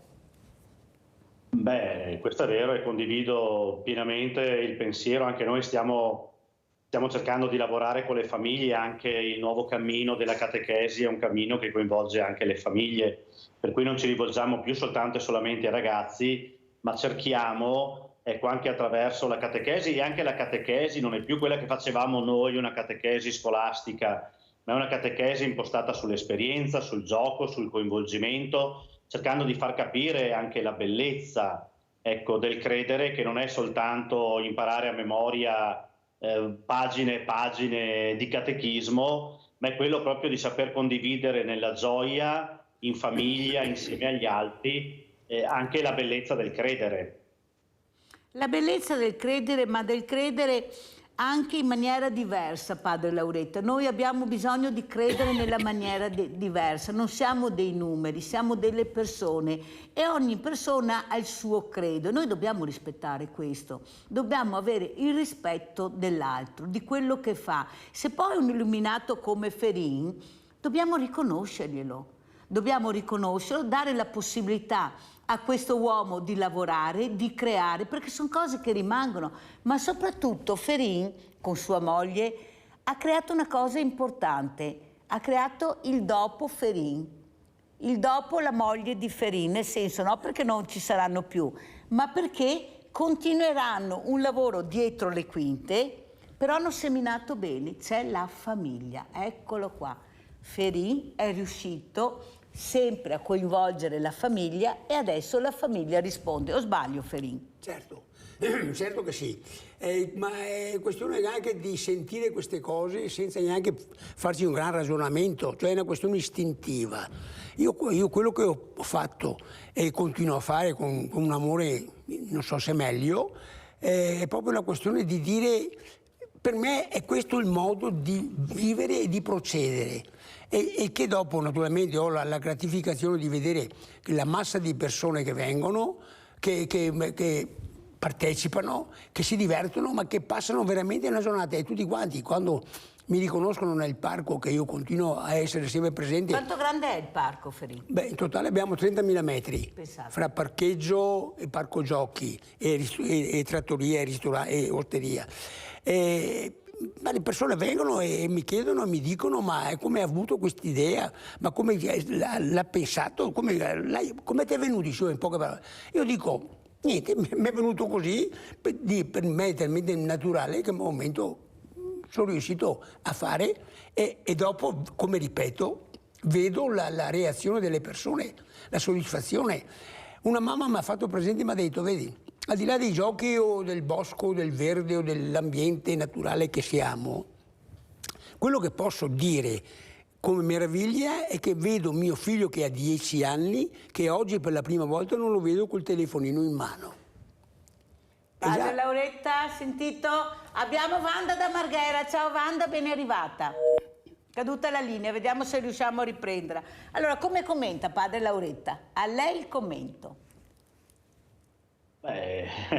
Quando si creano delle opportunità e delle alternative che coinvolgono, credo che i cellulari possiamo ben tenerli in tasca. Io vedo anche quando vado d'estate ai campi con i miei scout, che sono i campi scout, bene o male, stando all'aperto, alla natura, facendo attività, giochi, contemplando anche il bellissimo paesaggio delle nostre montagne, perché ti ricordo sempre, Mirella, che noi abbiamo le Dolomiti, che per me sono le montagne più belle del mondo, non perché sono nato a Feltre, quindi sono basta nato che resta su, Padre Lauretta, speriamo che ne frana, no, basta che resta su, perché con quello che sentiamo il giorno d'oggi ho qualche punto di domanda anche là. Speriamo bene. Prego, Padre. No, ecco, quindi quando noi creiamo queste possibilità di coinvolgimento, è logico che magari non sentiamo l'esigenza di stare sempre lì a guardare il telefonino. Forse tante volte usiamo il telefonino perché ci annoiamo, perché magari non abbiamo delle alternative, ma se le creiamo le alternative sono convinto che il telefono lo teniamo anche spento e ci godiamo la bellezza della natura. Sono perfettamente d'accordo, bisogna intrigare questi giovani, i loro genitori, i diversamente giovani come li chiamo io. Allora non c'è Wanda che ha perso la linea, ma c'è Mirella da Riese Pio X. Ciao Mirella. Ciao Mirella, ciao, buongiorno Mirella. suo ospite. Volevo dire che siccome che mi piace tanto andare ai Pioppi, e che tanti anni che andavo con mio marito e i figli, ancora quando erano giovani, ma dopo hanno cambiato strada perché a 25 anni vanno per conto suo. E io andavo con mio marito sempre ai Pioppi, ma è bellissimo quel posto là, stupendo. Mirella dice che veniva col marito sempre ai Pioppi, poi i figli sono diventati grandi, ma portava anche i figli. Vai Mirella. Sì, e mi divertivo un mondo con mio marito, andavamo là, vedevamo gente, si mangiava qualcosa, si beveva qualcosa, ma quel posto là, me lo ricordo, guarda, all'infinito, perché proprio ci siamo divertiti un mondo, ecco. Grazie Mirella, veramente Mirella, grazie, ciao. penso faccia piacere al signor Ferin questa telefonata dei ricordi, anche i ricordi sono importanti, la storia, Ferin, certo, la storia. Sì. E i ricordi che adesso io penso che nei 50 anni si sono accumulati nelle varie persone, ma pensa che siamo già arrivati alla terza generazione che vengono. La signora Mirella veniva 30 anni fa, portava i figli e adesso i figli crescono, naturalmente diventeranno grandi e porteranno i nipoti e via così dicendo. Io vedo, ma poi dopo lo spirito che c'è in questi Pioppi come ambiente, come sistema, io vedo che c'è una comunione fra persone che anche non si conoscono. Cioè, in poche parole, tuo figlio vuole giocare ma non ce la fai da sola, magari a spingere questo gioco, dici ma mi dai una mano? Certamente sono qua anch'io, te la do, spingiamo assieme, poi dopo naturalmente contraccambi e via. Vedi, allora queste famiglie sono coinvolte in questo gioco dei ragazzi che dopo a loro volta anche i genitori vogliono provare, perché con la scusa di magari dire al figlio, vedi come si fa questo gioco, intanto salgo anch'io, provo. Allora io dico, se tu vai ai giardini pubblici, porti il figlioletto, il bambino, il nipotino, non sali sullo scivolo perché dici, se passa il mio amico mi vede così, dice, ma guarda il vecchio, cosa fai? Cosa fai? Già diventa matto così. Ecco, invece là Pioppi si fa e ci si diverte e alla fine vedi il genitore distrutto dalla fatica e i bambini felicissimi, figuriamoci. Ferin, cos'è il divertimento per lei, Ferin? Cosa prova? Ecco, nel momento che crea, ma soprattutto, a mio avviso, e mi dica se sbaglio, è la soddisfazione di vedere che hai centrato l'obiettivo, che quel gioco funziona, quel gioco piace, magari tanta fatica tanto impegno con moglie e casa che magari a Bronte dice non gli hai mai casa, sempre. Vuoi indovinare. Però dopo la soddisfazione di vedere che sei riuscito a catturare l'attenzione, che si divertono. Prego, il divertimento. La soddisfazione è proprio questa. Io mi diverto per primo a creare il gioco e costruirlo. Ma poi dopo, se non vedo la reazione delle persone che frequentano il posto e che si divertono, altrimenti cadrebbe il discorso. Certo. Io non posso costruire a 80 che non più piace, anni, che non sai a nessuno. Appunto, invece quando vedo la massima soddisfazione, poi i ragazzi non ne parliamo, sono scatenati. Pensi un po' una cosa, tanto per dare l'idea di quello è il posto. C'è stato, siccome verso maggio e giugno vengono le scolaresche, vengono i Creste a passare le giornate, prenotano, dicono vengono e via così. Ci siamo trovati in una giornata, in un giorno unico, va bene, con 14 pullman di bambini, dai 5 anni ai 15 anni. Pensate. Noi avevamo, hai presente un allevamento di polli e di galline, tutti che, 700 bambini che correvano in maniera, non ti dico, come in mezzo al parco. E nella massima sicurezza. Certo che sì. Perché anche la sicurezza è un fatto molto importante. Sì, al di là che sia omologato, come ripeto, appunto siccome che appunto essendo un parco manuale non presenta grossi rischi, salvo che la sicurezza minima che ci vuole in un gioco qualsiasi, ecco il discorso. Pertanto io vedo che nell'arco di questi 50 anni incidenti gravi non sono mai successi. Le solite casca e sbabrosa sul ginocchio e a storta, quello è normale, ma capita anche all'asilo queste cose qua, pertanto... E atti di vandalismo, siccome adesso c'è molto di moda queste baby gang che pensano di essere chissà chi, questi bulletti, lei ha mai avuto problemi con i bulli, con questi ragazzini o ragazzine, questi giovanotti che pensano di essere dei re, di fare quello che vogliono? Sono mai venuti da lei? Allora, diciamo così, nei primi 50 anni... Sì, all'inizio vorrei dire che sia un po' aumentata l'educazione sociale. Prima venivano delle squadracce, dei gruppi di ventenni, sono come dei tori scatenati, no?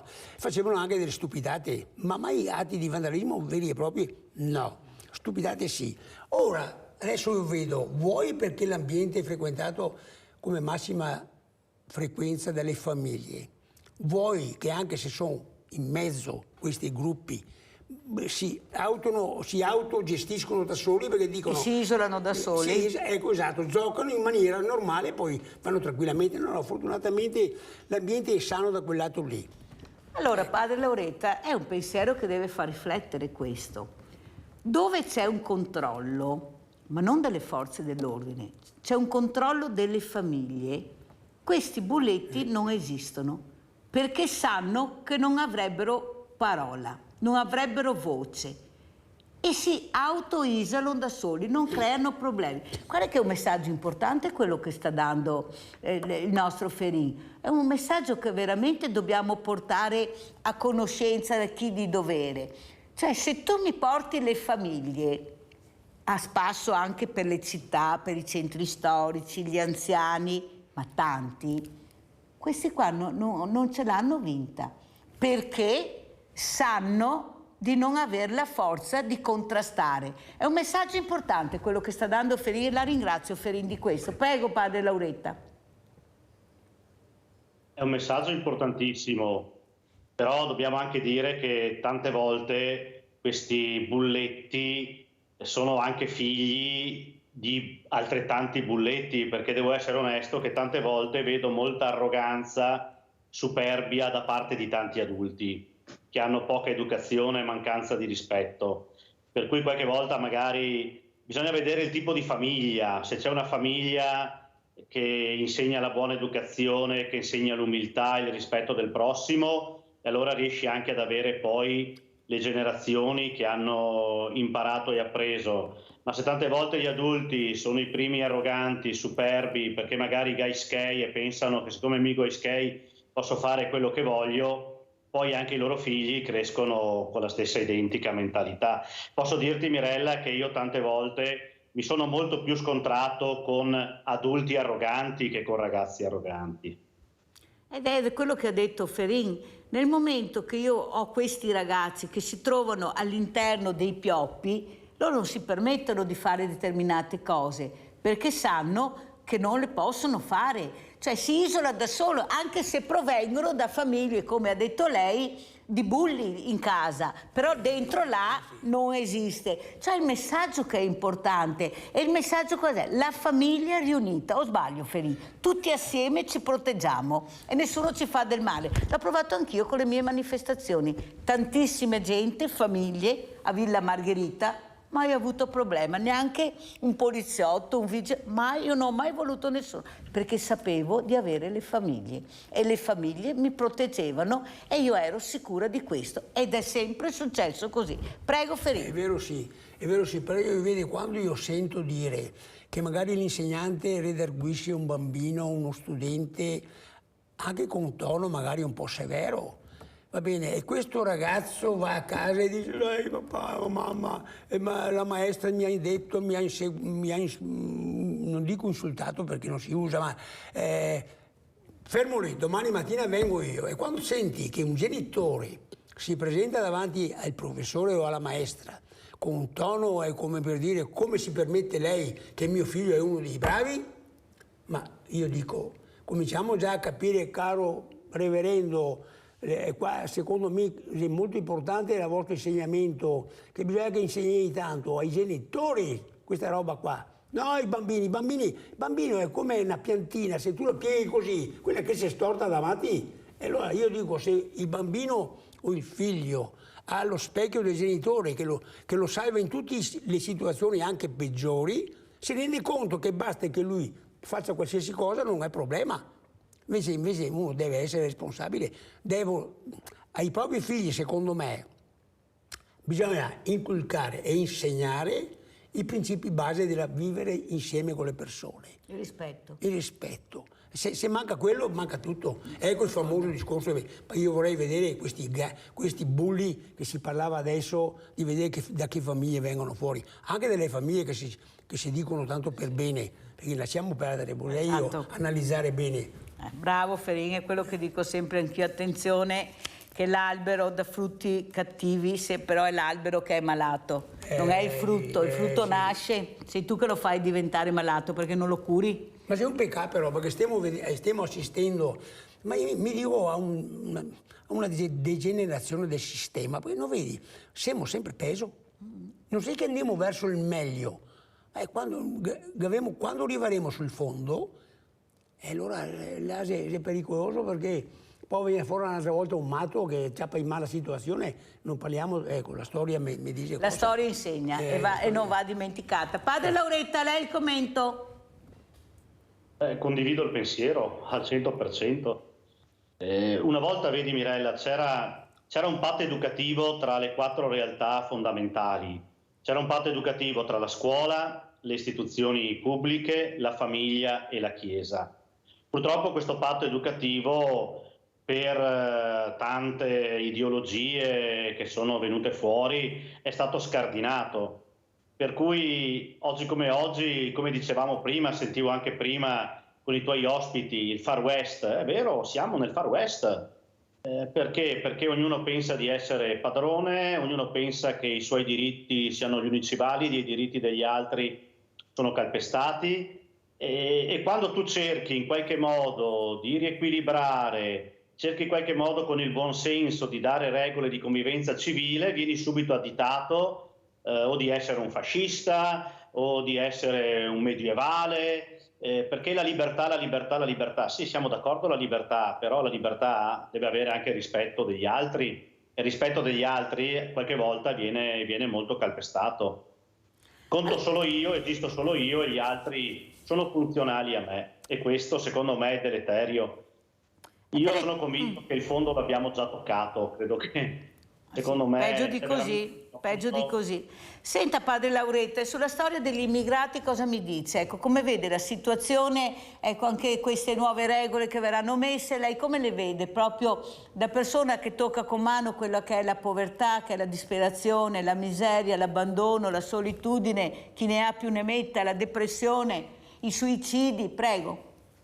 No, ma anche lì, come dicevo, anche lì gli approcci purtroppo sono sbagliati. Perché? Perché su questa situazione si va avanti con gli approcci ideologici.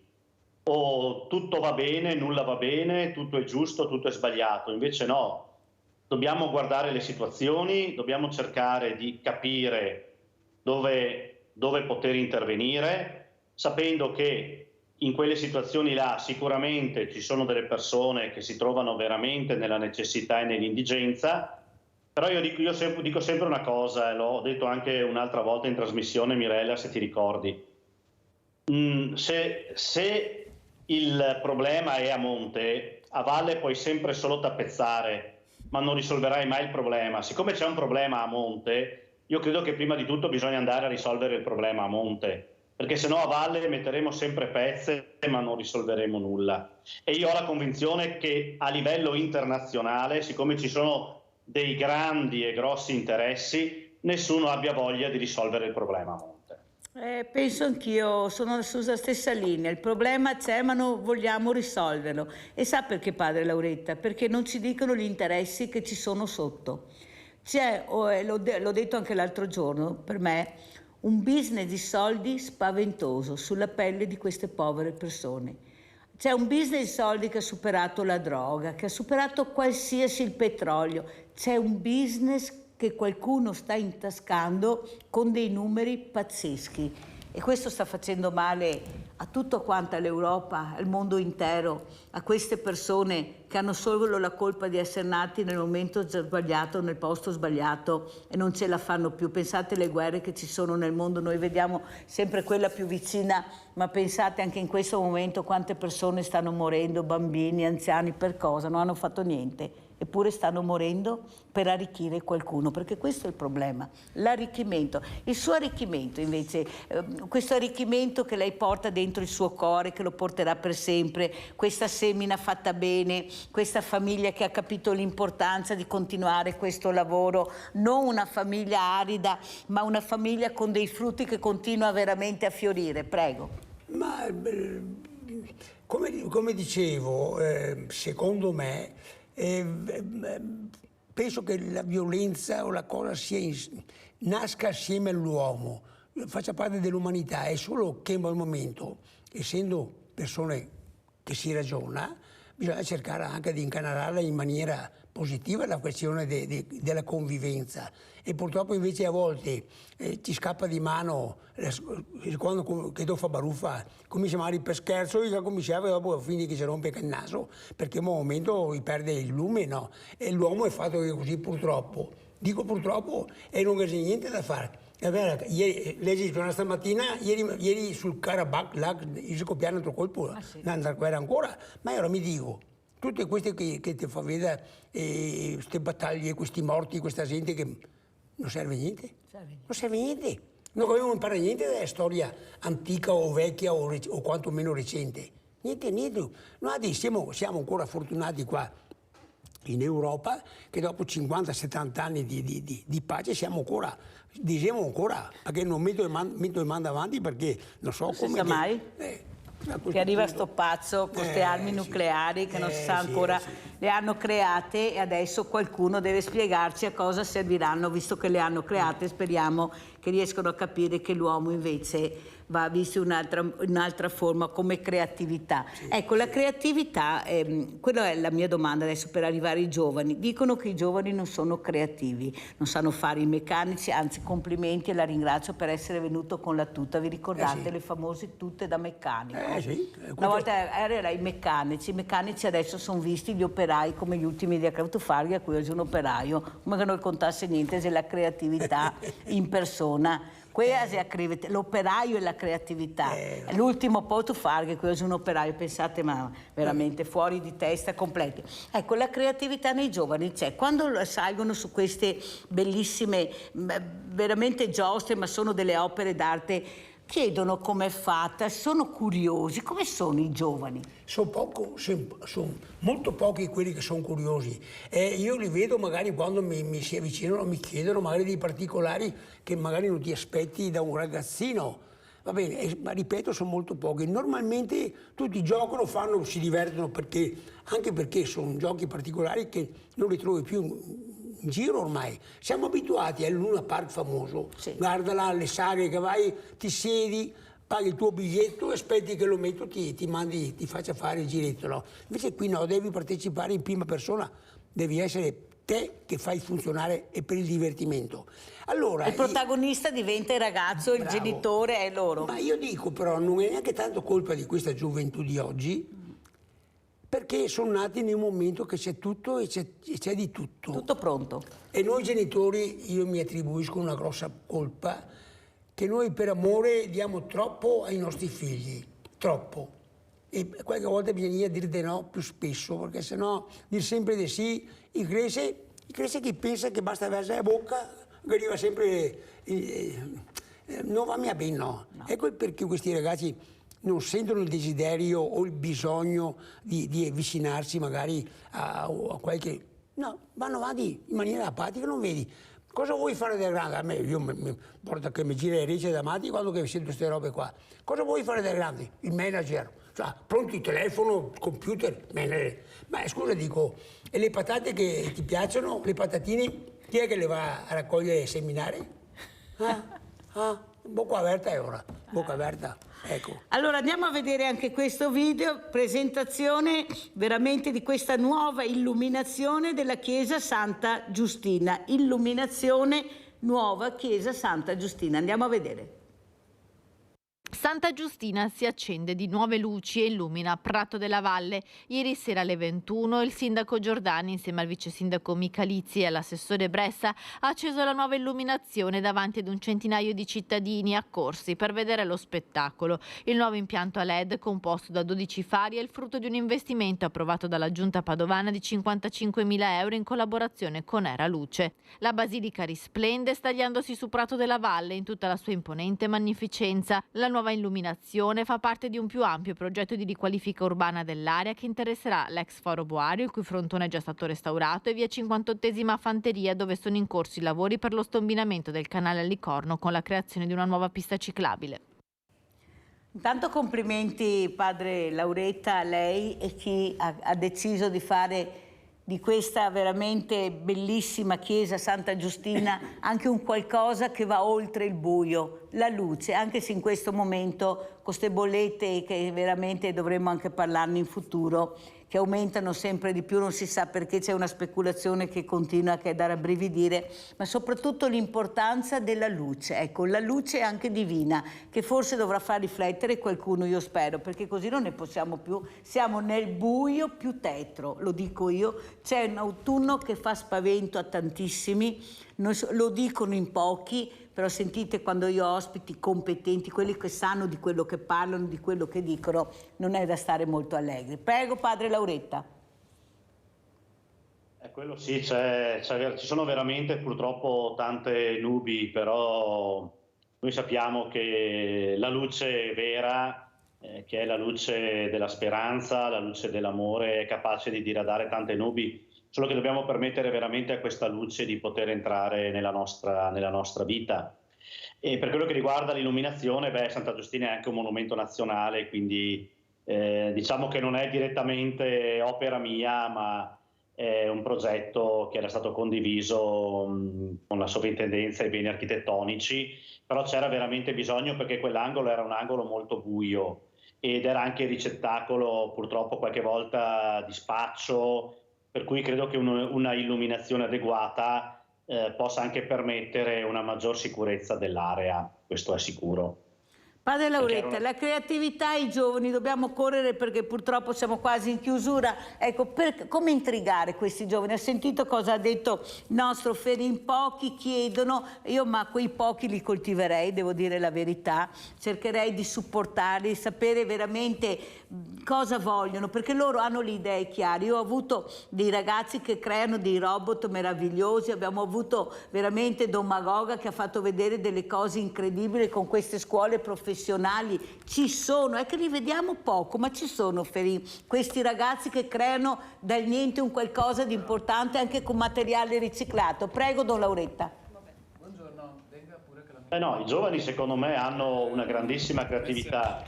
E che sai Mirella, dovremmo smettere di parlare di giovani, dovremmo cominciare a dare responsabilità ai giovani. Perché noi iniziamo a parlare giovani, ma parliamo. Però poi diciamo che la gestione delle cose sta sempre in mano. Poi gli anni. E diamo possibilità ai giovani, anche pochi, hai ragione. E qualche volta non occorre essere in tanti, perché anche magari pochi, ma che hanno voglia di fare, che hanno veramente intraprendenza, che credono nei loro sogni, secondo me poi sono capaci, ecco, di dare anche una svolta, un cambio. Però dobbiamo dargli la possibilità, dobbiamo veramente, se magari sbagliano, stargli vicino, non subito incolparli, perché nella vita tutti noi siamo partiti facendo degli errori, sono anche gli errori che ci fanno crescere, sono anche gli sbagli. Se invece siamo sempre lì subito con la campana di vetro, come mamma mia, cosa succede? E invece no, anzi tante volte poi dagli sbagli nascono le idee più geniali, proprio dagli errori tante volte poi si sviluppano le idee più geniali. Grazie di queste parole, veramente dobbiamo coltivare questi ragazzi, queste passioni. E veramente ce ne sono parecchi, Don Magoga li ha fatti vedere, spero che arrivino anche il 30 settembre, il 1 di ottobre all'Ippodromo Sant'Artemio, dove ci saranno queste 2 giornate molto importanti per arrivare, l'obiettivo è arrivare alle famiglie. Tanti comuni si sono messi assieme, Don Lauretta, tante associazioni, sport senza barriere anche mentali, ne abbiamo troppe, dobbiamo togliere queste barriere, dobbiamo parlare di persone, noi stiamo parlando di persone, smettiamola di chiamare disabili, parliamo alla persona, non al disabile. Il disabile siamo noi che non riusciamo ad aprire la mente. Ecco, queste giostre, questi giochi sono anche adatti a queste persone diversamente agili, come li chiamo io, perché la parola disabile Ferina mi piace proprio, li chiamo diversamente agili perché si muovono in maniera diversa, ma sono fantastici. Anche questi giochi? Non sono adatti a tutto il tipo di disabilità, perché chiaramente se uno in carrozzina non che scappa. Però vedo che in generale, anche proprio l'altro ieri, ho assistito a una famiglia con 2 bambini, uno addirittura in carrozzina non si muoveva neanche, è riuscito il papà a toglierlo, a sederlo su un'altalena e a spingerla. Vedere l'espressione di questo bambino, va bene, che diversamente era sulla carrozzina lì, poveraccio, che mi sembrava proprio triste. E nell'altalena? Sorrideva a suo modo, divertito, perché probabilmente non aveva mai provato quella sensazione di che ne so, non so neanche mi va a spiegarmi, però ecco, i giochi, ripeto, non è che siano fatti per loro, sono fatti normalmente però volendo si può fare anche con questi bambini qua. Allora, il gioco che sta nel suo cuore e quello che piace di più, quali sono? Ce li racconti? Ma dirò che il parco è frequentatissimo e questi giochi sono frequentatissimi da tutti. Non è da dire che ci sia un gioco che prevalga sugli altri, che ci sia la coda, magari questo gioco ci vuole un'ora magari e gli altri sono tutti in mezzi abbandonati. No, sono tutti quanti appetibili, perché in un momento uno viene per passare la giornata e in totale abbiamo circa 50 giochi, vabbè, fra piccoli e grandi. Don Lauretta deve andarlo a trovare, se non è andato, ci deve andare Don Lauretta. Prego. Assolutamente. E io vedo che praticamente sono usati tutti quanti. Cioè nell'arco della giornata, siccome poi il sistema è libero, non è che tu sei vincolato a determinare, tu scegli quello che vuoi e fai come vuoi, ecco, sempre da rispetto e via dicendo. Io vedo che tutti quanti saltano da un gioco all'altro, ma passare 50 giochi in una giornata ci vuole e pertanto... Non basta una giornata. Abbiamo Wanda, è ritornata Wanda. Sono qua. Prego Wanda. Ecco, io volevo appunto avevo chiesto, ma dopo era caduta la linea che stavamo parlando l'altra sera e ho ritelefonato adesso perché ho chiesto ai medici se potessero mettere mio marito almeno 2 mesi a lunga degenza. Wanda, mi sto informando, non è così semplice, non era di sera, era di mattina, perché la trasmissione va in onda al mattino, che qualcuno pensa che siamo registrati, siamo in diretta.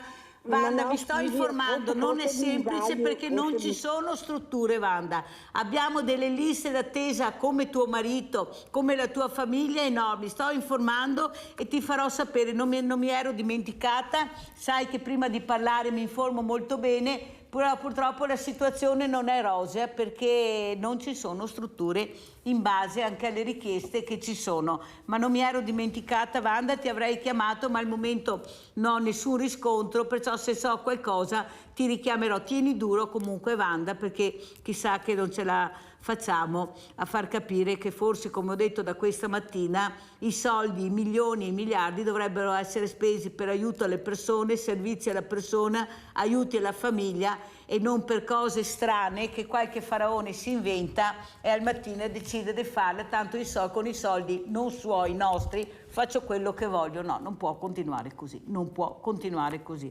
Grazie Wanda, un abbraccio, sai, a tutta la famiglia.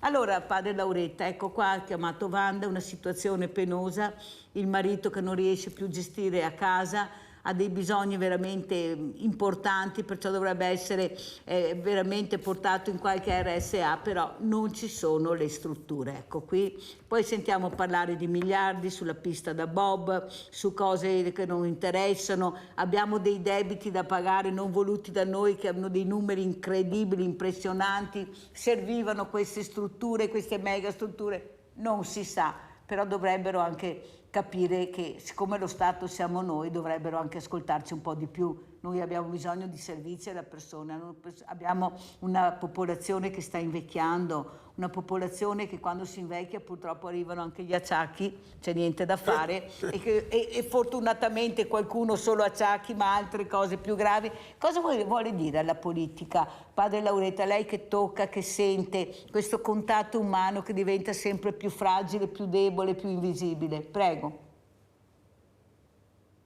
Alla politica quello che dico sempre è che devono tornare ad essere vicini ai cittadini e invece si sono creati come sempre la loro piccola casta, convinti che loro arrivano lì perché sono bravi, invece dovrebbero veramente essere vicini alla popolazione, soprattutto alla popolazione più fragile. Quindi sicuramente gli anziani, sicuramente i poveri, sicuramente alle famiglie, alle tante situazioni di fragilità che vediamo vivere nel nostro paese. Sulle altre cose dico sempre, non è che sono sbagliate, però dovrebbero essere un po' di gestione privata, nel senso dovrebbero essere le federazioni sportive a dover provvedere alla realizzazione degli impianti, dovrebbero essere le società sportive che in qualche modo, soprattutto quelle di alto livello, che dovrebbero provvedere loro, se decidono di fare queste manifestazioni, a dover in qualche modo autofinanziarsi per poterle realizzare.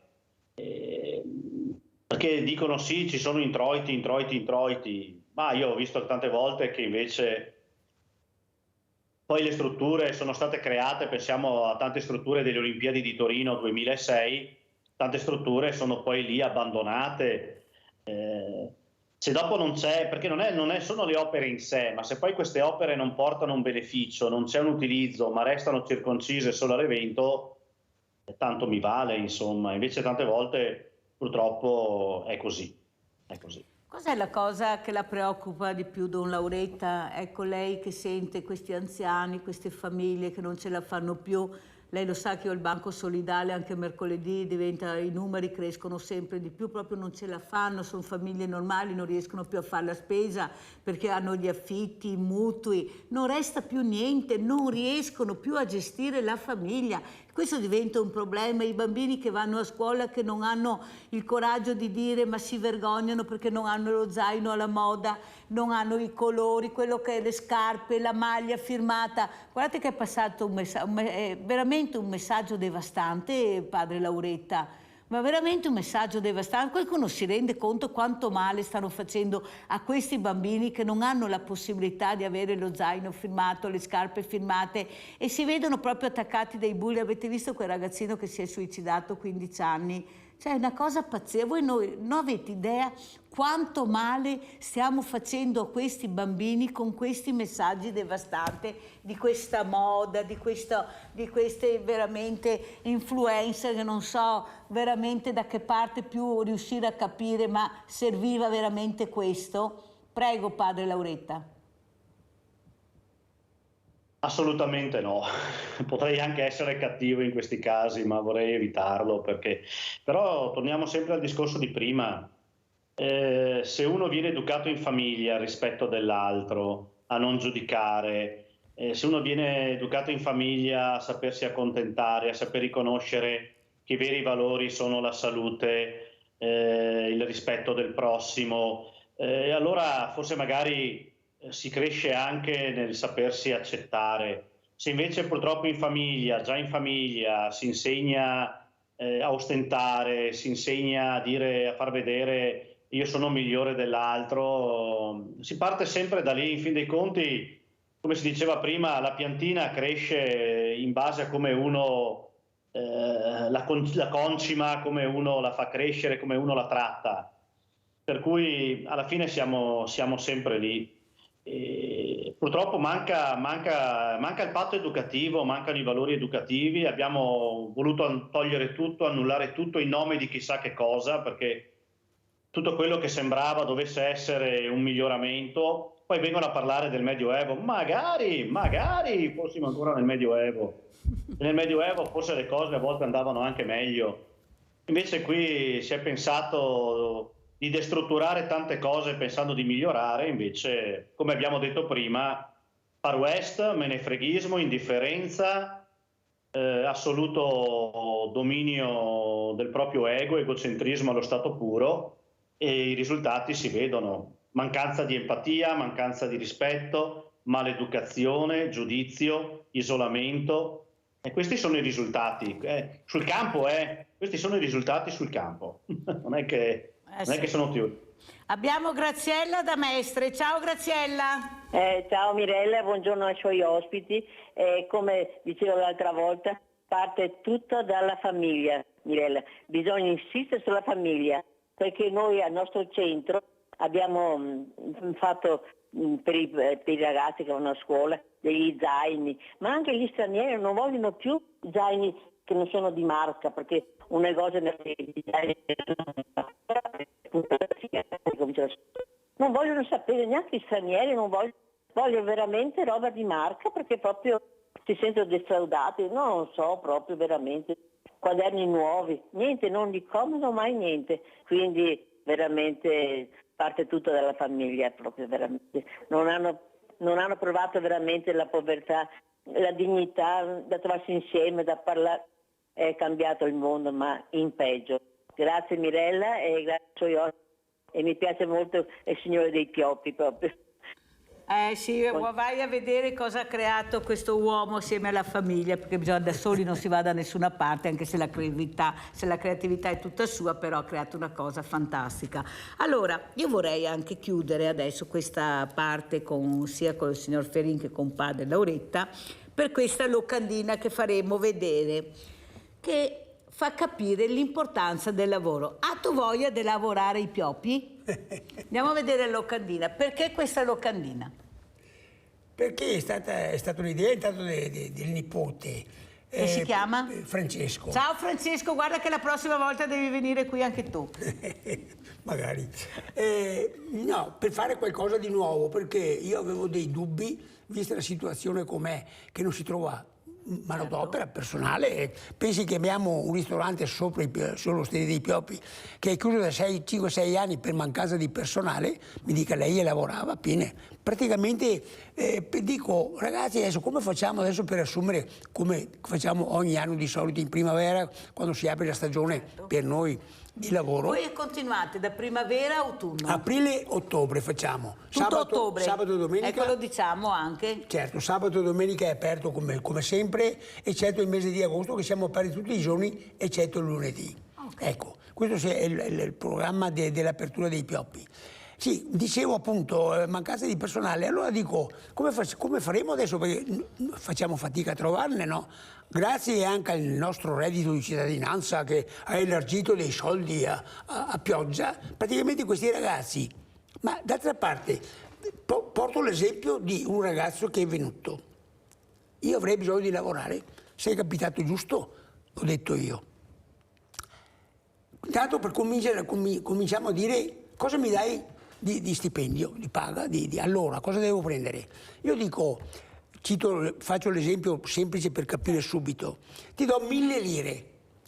Allora lui fa, e mette in mano qua e dice, 1000 franchi? Ma se mica ne c'ha 800 star a casa del divano, mi veniria qua per 200 franchi solo, non mi conviene. Dunque questo è il concetto.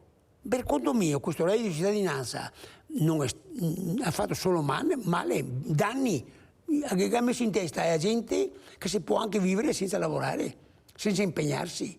Allora ecco il discorso, il nipote dice, facciamo una cosa un po' strana. Allora, ha tu voglia di lavorare? Vieni ai Pioppi, qua che trovo lavoro. Ecco il discorso, ha suscitato la curiosità. Ringraziando Dio siamo riusciti ad avere abbastanza... È arrivato il messaggio. È arrivato il messaggio, non al 100%, ma comunque verso... Vabbè. Rispetto a altri messaggi che non arrivano, qualcosa è arrivato. Siamo stati soddisfatti in qualche maniera. Ed è molto importante. È questo sì. Però Ferin, il reddito di cittadinanza era nato, e dobbiamo ricordarcelo, col lavoro. Cioè io ti do il reddito di cittadinanza, ma ti trovo anche il lavoro. Era nato così. Ti faccio la formazione e ti cerco il lavoro. Il problema è che qua in Italia ogni 6 mesi cade il governo e andiamo a votare. Nel momento che doveva partire nella maniera giusta, col lavoro, abbinato, reddito, cittadinanza al lavoro, che c'è in tutti i paesi e nessuno grida aiuto, aiuto, solo noi, perché partiamo sempre sbagliato, è successo il finimondo. È stato gestito da chi non doveva gestirlo e dovevano essere i comuni, i sindaci, che gestivano sapendo chi veramente aveva bisogno del reddito, trovare il lavoro a questa persona che al momento percepiva il reddito. Invece se noi continuiamo ad andare a votare ogni 6 mesi, noi non andremo mai da nessuna parte e mai partirà niente, perché abbiamo sempre i governi in bilico. E quando cade il governo, per rimettere in moto tutto l'ambaradan, ci vogliono anni, non mesi. Sì. Nel momento che si parte, un'altra volta, perché litigano tra di loro, sempre per i loro interessi, non per i nostri, perché se volessero veramente il bene di questo paese meraviglioso, perché io dico che siamo un paese meraviglioso, non saremo presi in questa maniera. Il problema è che ognuno guarda il proprio interesse, non quello degli italiani. Basta vedere in Parlamento chi abbiamo. Se avessimo tante persone come Ferin, padre Lauretta, operai, gente competente, ingegneri, ma quelli bravi, perché non possiamo solo vivere con avvocati e commercialisti, cioè non so, non so io, e magari burocrati che non sanno neanche fare il loro lavoro bene perché molte volte sbagliano e paghiamo le conseguenze noi, forse non saremo in questa condizione. Detto questo, saluto tantissimo padre Federico Lauretta, parroco di Basilica di Santa Giustina a Padova. Grazie, mi raccomando, vada a trovare questo grande uomo. Certo. Ci vediamo, però ci guarda vediamo. Che io arrivo con la squadra di rugby, Bruno, quindi bisogna che, sai, i rugbisti mangiano. Ah, non c'è problema, vero Ferin? Quando viene si faccia riconoscere subito, perché io facile che mi dimentichi che è la fisionomia. Io sono padre Lauretta, che abbiamo fatto la chiacchierata assieme Dalla Mirella. a Mirella. Certo Bruno. Allora saluto anche Bruno Ferin, fondatore del Parco ai Pioppi di Nervesa della Battaglia, veramente grazie alla moglie e alla figlia di averlo portato, perché anche loro sono qui con lui. Grazie Ferin, anch'io verrò a trovarla, ma io sono venuta tante volte, ecco. E veramente Ma mi fa molto anonima, piacere, sempre la Mirella in forma anonima, sempre. Grazie, pubblicità.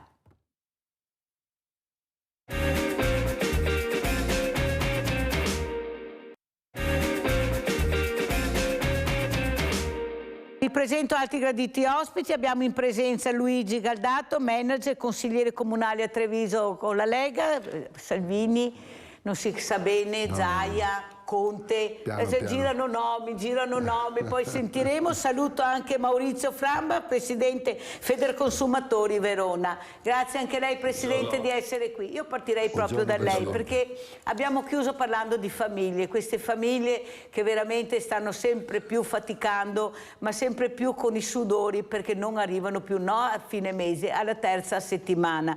Si presenta anche la seconda, dico io che ho un banco solidale, perciò ciao a seconda. Si presenta un autunno molto caldo, a quello che si dice. Ci vuole dire la verità, Presidente, com'è la situazione e cosa vuole dire a queste persone, a queste famiglie, a questi anziani che la stanno ascoltando? Prego.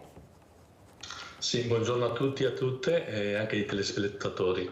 No, come diceva lei, ci aspetta un autunno preoccupante. Perché i dati che noi abbiamo come Federconsumatori, il punto di riferimento è sempre l'andamento dell'inflazione, è che con l'autunno, a partire già dal mese prossimo, la situazione potrà solo peggiorare e non ci sono grandi iniziative in termini d'aiuto.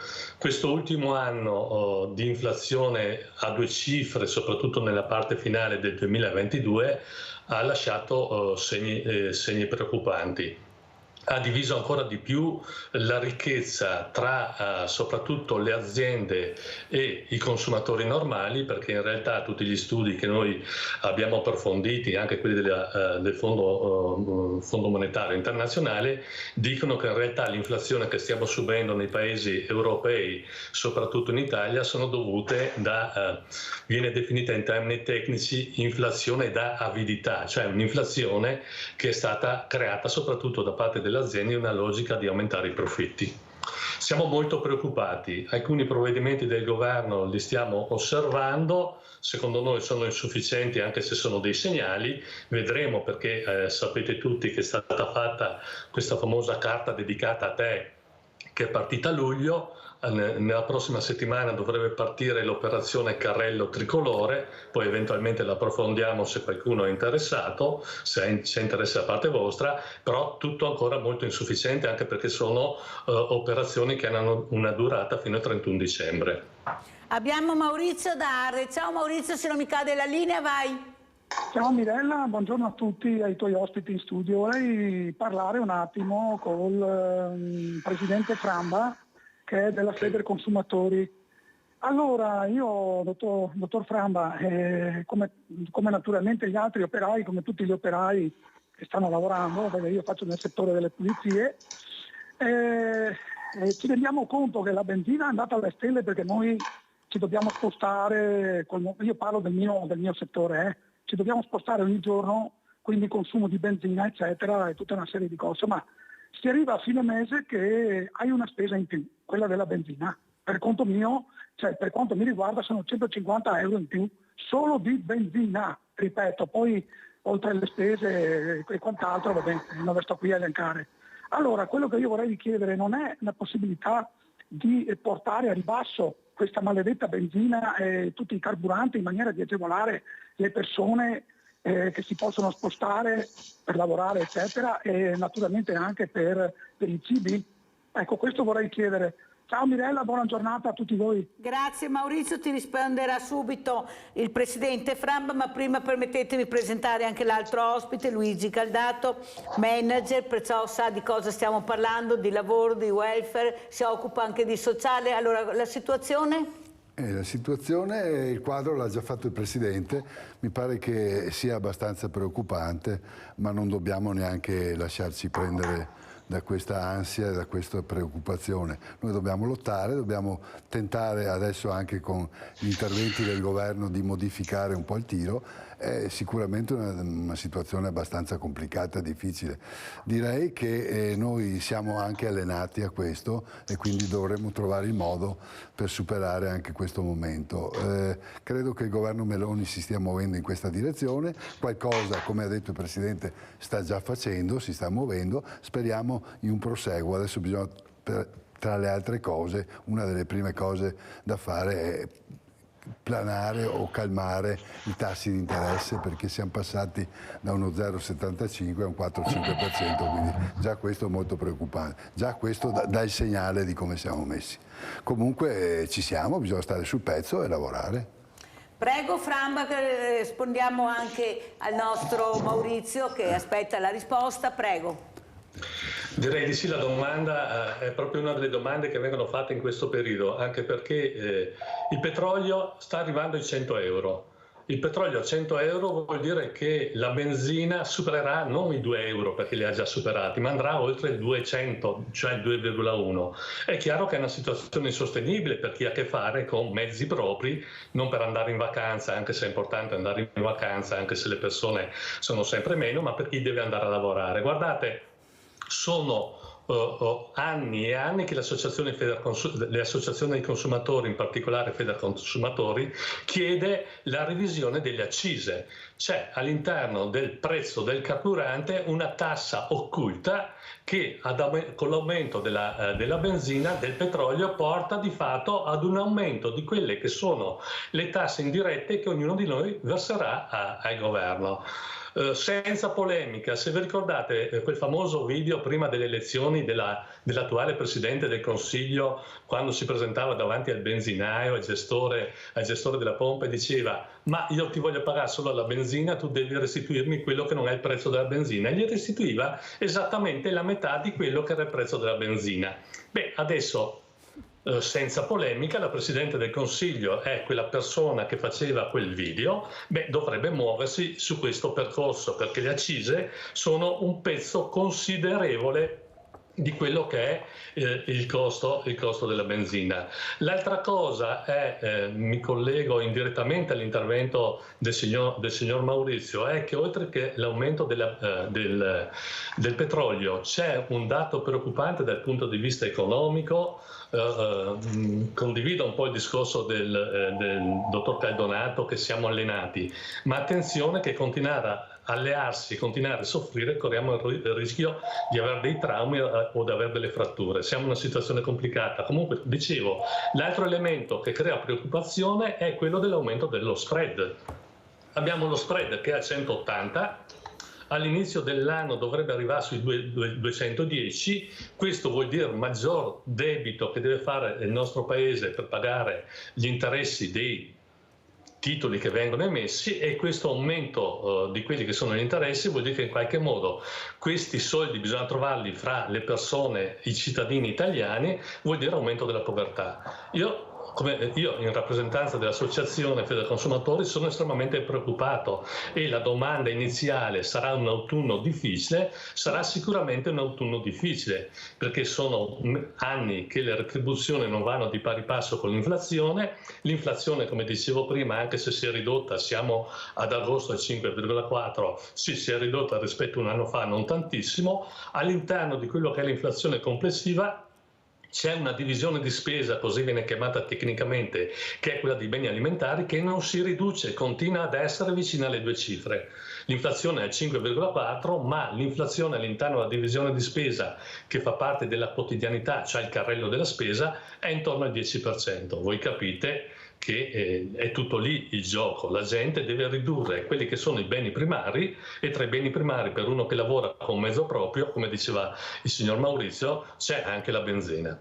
I beni primari però, questo lo chiedo a Luigi Caldato, lei è stato anche manager, sa di cosa sto parlando, sono tanti perché all'interno si è creata questa situazione che l'Italia sta invecchiando.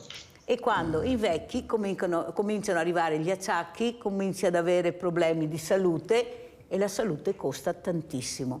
Oltretutto poi c'è questo problema di questa medicina, il privato e il pubblico, dove il privato ha superato il pubblico è allo stremo, non ci sono medici, non ci sono infermieri, tanto cemento, tante strutture nuove, sì, ma se non ho le persone all'interno che lavorano e che possono dare il servizio alle persone, non arriviamo da nessuna parte. Ma si continua a parlare senza pensare di quello veramente serve. Questa mattina abbiamo sentito dei numeri pazzeschi della pedemontana, della pista da bob, di tutte queste cose. Io ho un banco solidale, per me, guardate, sono proprio delle favole incredibili, questi numeri che mi fanno dare i numeri. pensare invece al bisogno che abbiamo di servizi alla persona. Lei si occupa anche di sociale, Wanda che ha chiamato prima, che ha questo marito a casa e non riesce più a gestirlo, 82 anni lei, 87 lui, ecco, allettato e non riesce più a gestire questa persona e nessuno risponde, strutture non ce ne sono, liste d'attesa lunghissime. Non pensa Caldato che forse il governo, no lo Stato, e lo Stato siamo noi, dobbiamo fare anche i puntini, perché ogni volta lo Stato, no, lo Stato siamo noi. Il governo dovrebbe prendere altre posizioni, come ha detto anche il Presidente Framba, questi Federconsumatori, queste associazioni che dovrebbero essere ascoltate di più. Prego. Beh, tutte cose vere.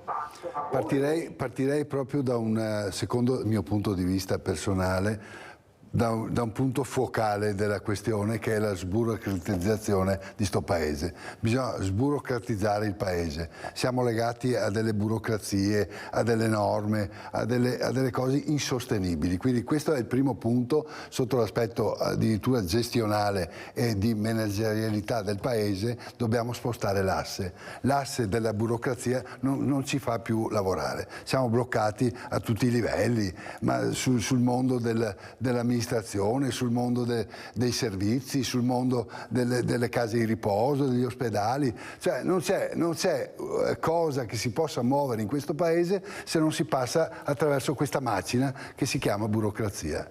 Cioè, è tanto bello da dirsi, ma non lo facciamo, non siamo mai riusciti a togliere questi ingranaggi. Ingranaggi che secondo il mio punto di vista, visti dall'area imprenditoriale, vista dall'area dell'impresa, basta mettere delle persone competenti sui ruoli di lavoro e soprattutto di fiducia.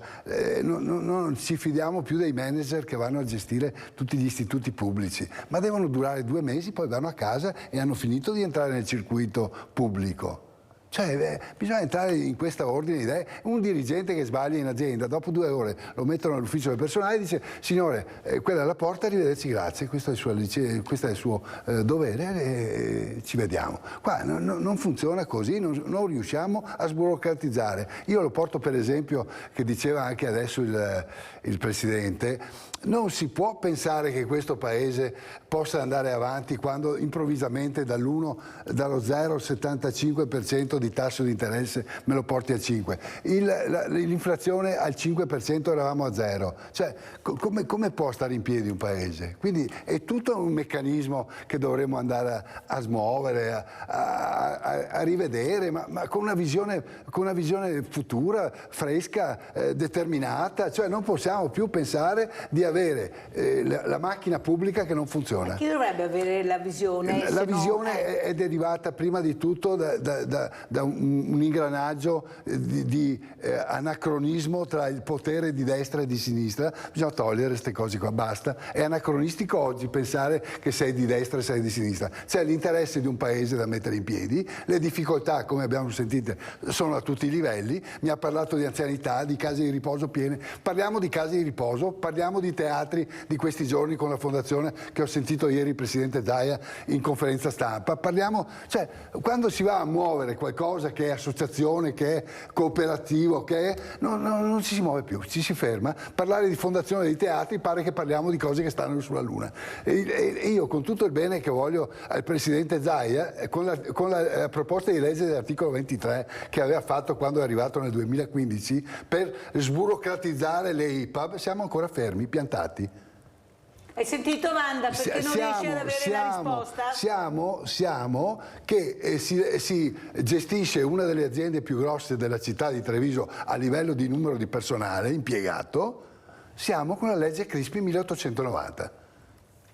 Quindi voglio dire, bisogna partire da sburocratizzare il paese. Se non partiamo da lì, caro Presidente, lasci stare, i prezzi vanno, vengono. Bisogna parlare in termini di impresa anche nel paese Italia. E purtroppo l'abbiamo sempre abbandonata, non ci abbiamo mai messo il cuore, l'animo. Parliamo ancora di destra, di sinistra. Se lo fa quello di destra non va bene quello di sinistra, se lo fa quello di sinistra non va bene quello di destra. Ma l'avete fatto voi 6 mesi fa, 1 anno fa. Ma di che cosa stiamo parlando? Allora andiamo a Trieste, andiamo a vedere questo servizio, cala occupazione e cresce domanda di lavoro. Andiamo a vedere, sentire e poi lo commentiamo. Giù l'occupazione, specie nel settore industriale, dove il dato tocca il meno 7,6%, mentre cresce la domanda di lavoro. E la fotografia scattata dall'Istat sul mercato del lavoro in Friuli Venezia Giulia nei primi 6 mesi dell'anno. Si registra un calo nel numero di occupati nel primo semestre del 2023 rispetto allo scorso anno, meno 1,4, una riduzione dei disoccupati, meno 10,2 e un aumento concomitante degli inattivi in età dal lavoro del 2,1%. La contrazione dell'occupazione non è molto diversa per la componente maschile e femminile, mentre gli occupati maschi sono il 55,2% e le femmine il 44,8%. Queste tendenze si devono soprattutto al rallentamento dell'occupazione nell'industria. Si riduce sensibilmente anche l'occupazione nel settore commercio, alberghi e ristoranti, meno 6,7%, quest'ultimo fortemente influenzato dalla stagionalità. In crescita l'occupazione nelle costruzioni, più 4%. Si tratta di un settore questo importante per l'economia regionale, che insieme con l'industria rappresenta circa il 30% totale degli occupati. Desta preoccupazione la diminuzione nell'industria, spiega Carlo Scorvino, responsabile dell'Osservatorio Mercato del Lavoro Friuli Venezia Giulia, un settore importante nel quale sono occupati circa il 25% dei lavoratori totali. Si possono fare 2 ipotesi al momento, spiega. La prima è che dopo un'elevata crescita rispetto al resto delle regioni, il Friuli Venezia Giulia, il settore è in calo per effetto di un sensibile aumento dell'occupazione nei precedenti periodi, una sorta di saturazione. L'altra è di natura economica, considerando la riduzione dell'export al meno 9,7% e il rallentamento della produzione industriale. Presidente Framba, come commentiamo? Prego. Voce. La situazione è descritta molto bene all'interno del servizio. Il ragionamento da fare dovrebbe essere più ampio. In realtà ci sono settori, segmenti dove c'è una grande richiesta e dove la richiesta viene assolta. Ci sono altri settori. Noi a Verona abbiamo fatto l'esperienza nel periodo estivo per quanto riguarda la ristorazione, dove era complicato trovare persone disponibili a un lavoro stagionale negli alberghi, nei ristoranti e altro. Resta il fatto che anche su questo argomento bisogna valutare con attenzione ed entrare con forza con un piano ben preciso, in maniera chiara, precisa. Il lavoro non deve essere un lavoro povero o debole come succede in molti segmenti, deve essere, secondo anche quello che dice la Costituzione, un lavoro dignitoso dal punto di vista della professionalità e soprattutto dal punto di vista economico. La metto su questo argomento per il semplice motivo che se ci fossero i lavori che vengono retribuiti in maniera corretta, tutto diventerebbe più facile anche per quanto riguarda tutto il discorso dei prezzi della spesa. Guardate, la spesa si è ridotta ad agosto per quanto riguarda i generi alimentari del 4,7 rispetto all'anno scorso. Vuol dire che la gente comincia a fare i propri conti e decide di tagliare. L'occupazione è un problema serio, poi è diverso da zona a zona nel nostro paese, anche se nel ricco nord-est la situazione si presenta estremamente complicata, perché tutti i servizi che vengono fatti nei media evidenziano come ci sia bisogno di occupazione per determinati lavori anche nel nord-est e non si trova, nonostante ci siano da parte dei datori di lavoro forti richieste anche per quanto riguarda occupazione che viene da altri paesi. Volevo dire solo una cosa, se mi permette, rispetto alla domanda che aveva fatto prima per quanto riguarda l'invecchiamento nel nostro paese. Una delle preoccupazioni che abbiamo noi come Federconsumatori, e continuiamo a evidenziarla, è quella che potremmo definire una spinta inflattiva sanitaria, perché guardate, stanno succedendo cose che devono essere osservate con attenzione, perché corrono il rischio di scoppiare delle bombe per quanto riguarda, se non sono già in parte scoppiate, nel mondo della sanità. Guardate le liste d'attesa, le richieste di visite specialistiche. La sanità pubblica non è più capace di reggere, anche per la fuga che c'è stata da parte di medici che se ne vanno a lavorare all'estero, oppure preferiscono lavorare gettone piuttosto che lavorare come dipendenti, perché in un mese guadagnano quello che come dipendenti prenderebbero in 4-5 mesi. Si porrà un problema nei prossimi mesi, anche nella sanità, nella famosa sanità che funziona per quanto riguarda la nostra regione, che è ancora a un livello alto rispetto a altre regioni, ma non è che la qualità sia aumentata, anzi le liste d'attesa aumentano, i medici si riducono, e sapete cosa succede? Che chi non ce la fa rinuncia a farsi curare, noi abbiamo dati ben precisi su questo, invece chi ci riesce purtroppo consuma i soldi che non dovrebbe consumare, essendo la sanità pubblica, avendo la sanità pubblica determinate caratteristiche, si rivolge al privato. Nel privato noi abbiamo dei dati dove si registra un aumento di quelli che sono i prezzi delle visite specialistiche. È logico, è una legge di mercato, tanta richiesta, i prezzi aumentano. Ma il dato vero è che dobbiamo tutti insieme, lo dico anche all'ospite in studio, quindi andando oltre le divisioni, anche se le divisioni tra destra e sinistra logicamente continueranno ad esserci, perché funziona così, è la politica, chiamiamoli in un altro modo, conservatori, progressisti, chiamiamoli bianco, nero, giallo, blu, ma le differenze ci sono perché questo dà la possibilità alle persone di votare. Ma il discorso che volevo dire questo è che dobbiamo lavorare tutti per fare in modo che sia rispettato quello che dice la Costituzione all'articolo 72, mi sembra, per quanto riguarda la sanità, c'è universalità, uguaglianza e equità. Oggi in questo paese la sanità non è universale, non è uguale per tutti, non è equa. Dobbiamo fare un approfondimento su questo e guardate, può essere questo che crei disturbo o polemica. Una riflessione deve essere fatta anche se l'autonomia ha funzionato per quanto riguarda la sanità, perché noi in questo paese abbiamo 21 sanità diverse. E è un problema aver 21 sanità diverse. Vede Presidente, lei ha parlato molto chiaro, però c'è un grande problema, io lo dico tutte le mattine anche perché cerco di invitare più che politici persone competenti, anche politici competenti, ma più che altro associazioni di categoria, mondo del volontariato, imprenditori, medici, quello che è il cuore pulsante del paese, quello che lavora, che sa di cosa avrebbe bisogno.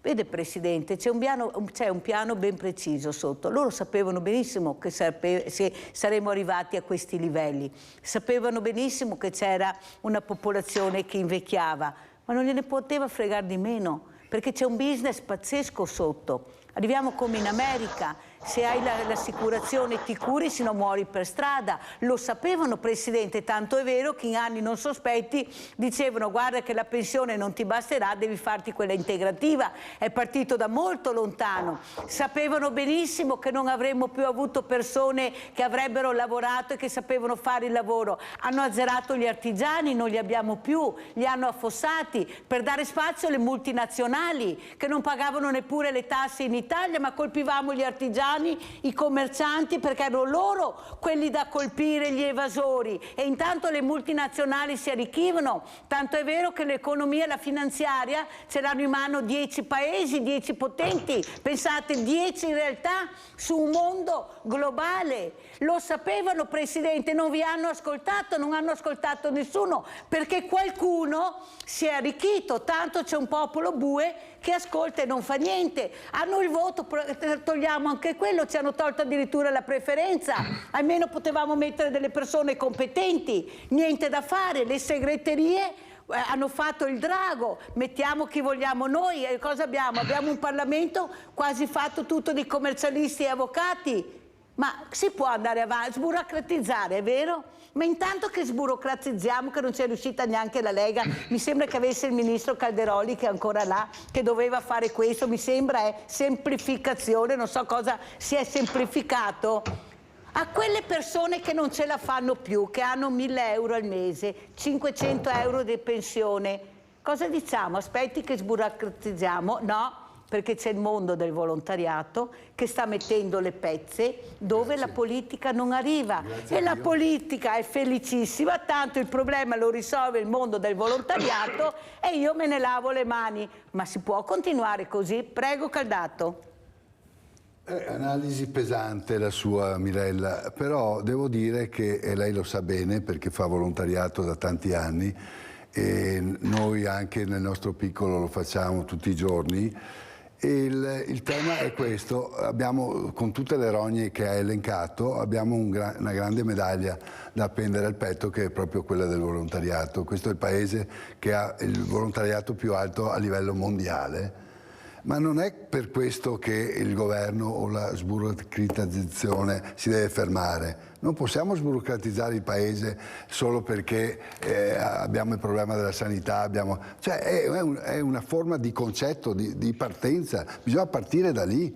non si muove nulla, parla di sanità privata, di multinazionali, arricchite, non arricchite, ma è il gioco del mercato, quello ci sarà sempre. Ma è un gioco sporco. È un gioco di mercato. Presidente Famba, cosa dice? È un gioco sporco, non ci siamo più, perché i ricchi saranno sempre più ricchi, i poveri sempre di più, la via di mezzo, che era quella che teneva sul paese, è sparita. Allora come farà la politica a resistere se il paese va a fondo? Bisogna rendere il paese più competitivo, più attento. Sentiamo più cosa dice il audace, Presidente. Con visioni diverse. Sburocratizzare vuol dire mettersi nel mercato. È il mercato che fa la domanda e l'offerta. No, togliamocela dalla testa il servizio, l'ospedale, gli anziani. C'è un mercato sul quale noi dobbiamo stare e lo Stato, in questo momento lo Stato ci siamo, ma il paese siamo noi lo Stato, appunto, per quello dicevo, ma il paese non c'è in questo. Framba?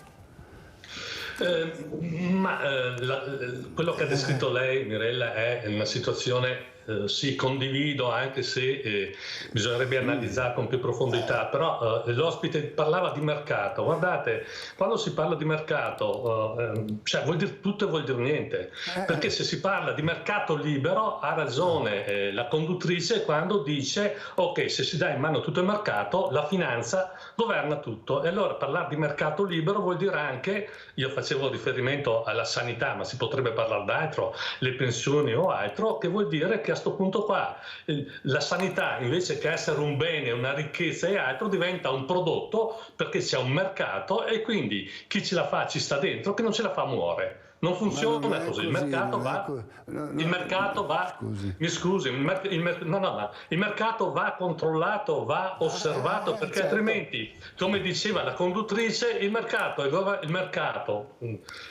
la finanza controlla il mercato, la finanza è controllata da 10 grandi aziende a livello internazionale. Non deve funzionare così, è la politica che deve ricominciare a fare le cose fatte bene.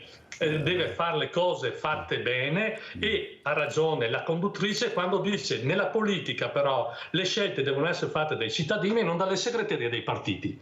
Pertanto dobbiamo tornare alle preferenze, in modo che all'interno di ogni partito le persone che vengono scelte non sono delle segreterie di questi partiti, ma delle persone che votano, che riconoscono e danno valore aggiunto alla persona che vogliono votare. Guardate, è un discorso delicato, poi ci possono essere disegni dietro, ma un po' alla volta, e abbiamo parlato della sanità, se vogliamo parlare della previdenza altrettanto, ma vi sembra normale che a fronte di un'inflazione del 10,8%, del 10% che c'è stata nel 2022, l'aumento delle pensioni sia stato della metà per alcuni, per altri che avevano un reddito più elevato del 2%. Vuol dire che quell'aumento aumenta, quel minimo aumento non rispettoso di quello che è stata l'inflazione, aumenta la povertà dentro le fasce dei pensionati. Quello è il grande problema. L'Italia ha il salario e gli stipendi fermi da 10 anni. Mentre l'inflazione è vero che è stata ferma per diversi anni, nell'ultimo periodo ha galoppato. Allora, io ero partito parlando del carrello tricolore, che sarà questa iniziativa che partirà il 23 settembre. Io ho evidenziato questo perché il 23 settembre è dopodomani, quando tutta la grande distribuzione del commercio, quindi i supermercati, dovranno definire alcuni criteri. Sarebbe interessante approfondirlo questo argomento per quanto riguarda i prezzi che verranno esposti. Ma se gli aumenti del carrello della spesa continuano ad aumentare, gli stipendi e le pensioni sono bloccate, è evidente che la gente va al supermercato e prende prodotti o che sono vicino alla scadenza o va nei discount, perché non ce la fa. Il servizio precedente parlava della scuola. Guardate che gli aumenti dei costi che ci sono stati per i prodotti scolastici, libri, astucci, zainetti, sono stati sostanziosi, e non è finita. I mutui, lo diceva lei, i mutui aumentano perché l'inflazione dello 0,50 che era un anno fa, no scusate, il tasso di sconto a livello europeo dello 0,50 un anno fa, agosto 2023, è al 4,5, e non è finita. Presidente, la interrompo perché devo correre, perché siamo quasi in chiusura. Allora andiamo a vedere questo servizio: aumento costo della vita, inflazione, commercianti. Andiamo a sentire. È aumentato tutto, materie prime, gas, luce, tutto, farine, anche per fare i panettoni, roba di pasticceria, tutto aumentato. Bel 30%, 35%. È un problema. 6 euro al chilo, questo più o meno il prezzo raggiunto al banco dal pane tradizionale, 9,10 per quello ai cereali o alla curcuma. Il re dei beni di prima necessità è tra i prodotti che sono cresciuti di più. Gianluca Gobbo, dal suo negozio con laboratorio di Casier, assiste all'escalation e al conseguente cambio delle abitudini. E vendite sono un po' meno perché la gente spende un po' meno. Giustamente, anche le brioche abbiamo ritoccate perché ha aumentato il burro, tutto, le uova, tutto è aumentato. E a proposito di dolce, amari sono gli aumenti anche in gelateria, il signor Armando li annota. Il zucchero è più che raddoppiato, sappiamo che il gelato zucchero ce ne va parecchio e quindi lo zucchero sicuramente incide parecchio. In generale la materia prima è aumentata dal 20 al 30%. Però noi sappiamo che una pallina di gelato mette un po' di allegria. E quindi... È un antidepressivo. Sì, proprio. Poco distante, affacciata sul Sile, c'è la trattoria di Andrea Sartorato. Qui il cicchetto è un rito. Qualcosina si è ritoccato, ma ci sono stati prodotti che sono aumentati, tipo l'olio da fritto, che è aumentato in maniera di 400%, non è che puoi aumentare il piatto. Qualcosina viene aumentato, perché dopo i prezzi rientrano, devi cercare di fare sicuramente un equilibrio. Potremmo dire le ombrette, i cicchetti classici sono stati tenuti comunque uguali senza aumentare il prezzo. Ad aiutare almeno qui a Casier, tra Sile e Burci, il turismo, anzi il cicloturismo. Qui abbiamo, proprio per il nostro bacino, abbiamo un fortissimo numero di austriaci o comunque anche tedeschi, ma tendenzialmente austriaci. Poi dipende dal periodo, a volte danesi, a volte olandesi. Adesso abbiamo un periodo che abbiamo parecchi americani, quindi molto probabilmente sono venuti a trovare parenti o comunque hanno fatto... Ce ne sono parecchi, insomma. Where are you from? From Germany. It's nice here. It's very nice here. To Venice. Allora, Caldato, come commentiamo questo servizio? Solo ribadire un attimo il concetto del Presidente, che forse non ci siamo chiariti quando parlo di domanda e offerta e quando parlo di mercato. Vuol dire che lo Stato deve diventare competitivo. La domanda e l'offerta fa competitività. Se non siamo competitivi abbiamo perso nella sanità, nel servizio, nel sociale. Cioè dobbiamo diventare competitivi. Quando parlo di domanda e offerta, per me vuol dire competitività, vuol dire servizio, vuol dire essere all'altezza del quadro che abbiamo. La governance è chiaro che deve essere del governo e dello Stato. È chiaro, nessuno dice che dobbiamo essere campo libero ai privati, per l'amor del cielo, ma lo Stato deve diventare competitivo. Questo è l'obiettivo, secondo me, per migliorare questo Paese. Non abbiamo altre vie d'uscita. È vero tutto quello che avete detto, che è difficile, che costa tutto più caro, che non ce la facciamo più, lo sappiamo, lo tocchiamo con mano tutti i giorni. Sì, però è anche vero, è anche vero che però la sanità in Italia... ma quello che dicono questi, sì, hanno la pancia piena perché hanno minimo 3-4 mila euro di stipendio. Quelli invece che non ce la fanno e vorrebbero una risposta subito che non arriva, allora li facciamo morire di fame, di sete, perché intanto dobbiamo pensare a una cosa più in grande. Dobbiamo il governo, ma quale governo? Abbiamo le europee, si pensa tutti alla poltrona delle europee, non alla Wanda che ha bisogno di mettere il marito nella RSA. Abbiamo Nadia, vai Nadia. Sono ragionamenti che vanno buongiorno ai tuoi ospiti. Ciao Nadia. Niente, volevo chiedere al Presidente dei Federconsumatori. Allora, ieri sono andata in farmacia, 28 euro di ticket. Dunque, queste medicine sono salvavita. E perché se prendo le generiche non pago nulla? Ma non vengono costruite nei centri di farmaceutica? Ma cosa c'è sotto? Perché le originali devo pagarle un ticket così alto? Nadia, devo chiudere, se no non riesci a risponderti. Prego, Presidente, grazie Nadia. Ci sentiamo domani perché sono proprio in chiusura. Prego, Presidente. No, Nadia ha ragione, qui devo dar ragione a chi è in studio, la medicina che non è generica ha un costo maggiore perché è un discorso di mercato, nel senso che dietro la preparazione di quella medicina c'è uno studio, ci sono tutta una serie di logicamente obblighi per un determinato periodo di tempo nei confronti di chi ha fatto ricerca o altro. È vero che poi ci sono i generici che hanno lo stesso effetto e hanno dei prezzi diversi. Ha ragione però Nadia, perché dentro per il ragionamento che facevo io rispetto alla cosiddetta inflazione sanitaria, come la stiamo chiamando noi, c'è un aumento non tanto rispetto al generico, ma un aumento in genere di quelli che sono i costi delle medicine. Quindi da un lato ha ragione, nello stesso tempo ci sono delle differenze dovute proprio a come è fatta la struttura della ricerca nel mondo medico, che bisogna tener conto di costi che ci sono per quanto riguarda la ricerca, eccetera, eccetera. È come se io invento un medicinale, scopro un medicinale, costruisco un medicinale, eccetera, la casa farmaceutica che lo fa logicamente deve avere di fatto, non dico un riconoscimento, ma è importante che abbia... Grazie Presidente, devo correre. Caldato, prego. No, ma vedi che poi torniamo su quello che vi stavo dicendo. Probabilmente è stato interpretato male. Io vorrei un paese competitivo, punto.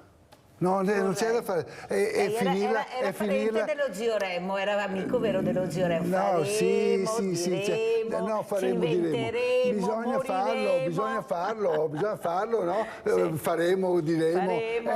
Però non ci muoviamo mai su questa direzione. Ricordiamolo, perché è giusto ricordarlo, che c'era uno spreco di cibo e di ben di Dio a livello internazionale. Sto paese qua sprecava l'ira di Dio, probabilmente adesso staremo tutti più attenti. Non solo, le dico anche un'altra cosa, è un paese che offre sanità a tutti questi, a tutti, con la T maiuscola, quindi non è proprio così drastica.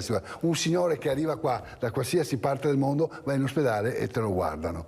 Cioè è possibile che noi paghiamo un ristorante 30-50 euro per andare a cena e non paghiamo 30 euro della camera che andiamo in ospedale?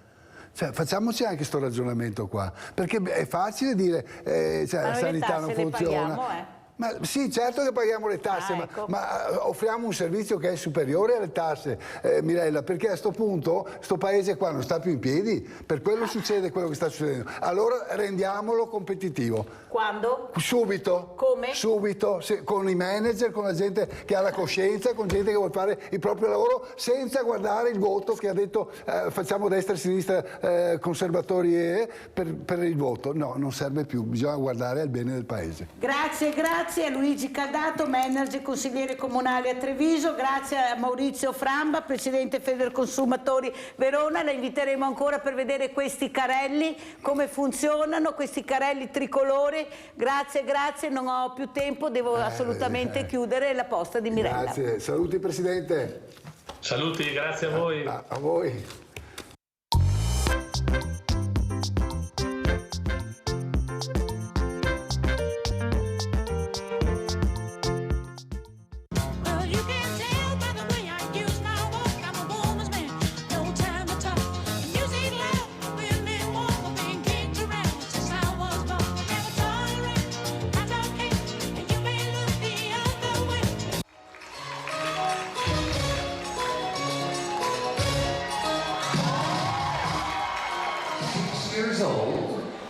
And they are going to be competing with this routine, I think next week or the week after, on television in a children's competition. This is a bronze show dance samba that they are going to perform for you. Let's put your hands together and welcome to the dance floor, 6 years old from Roswell, Georgia. We have couple 275, Yasha Gelfunen and Daniela Amanzini.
ladies and gentlemen, let's bring it out to the center of the dance right now. Come on back here.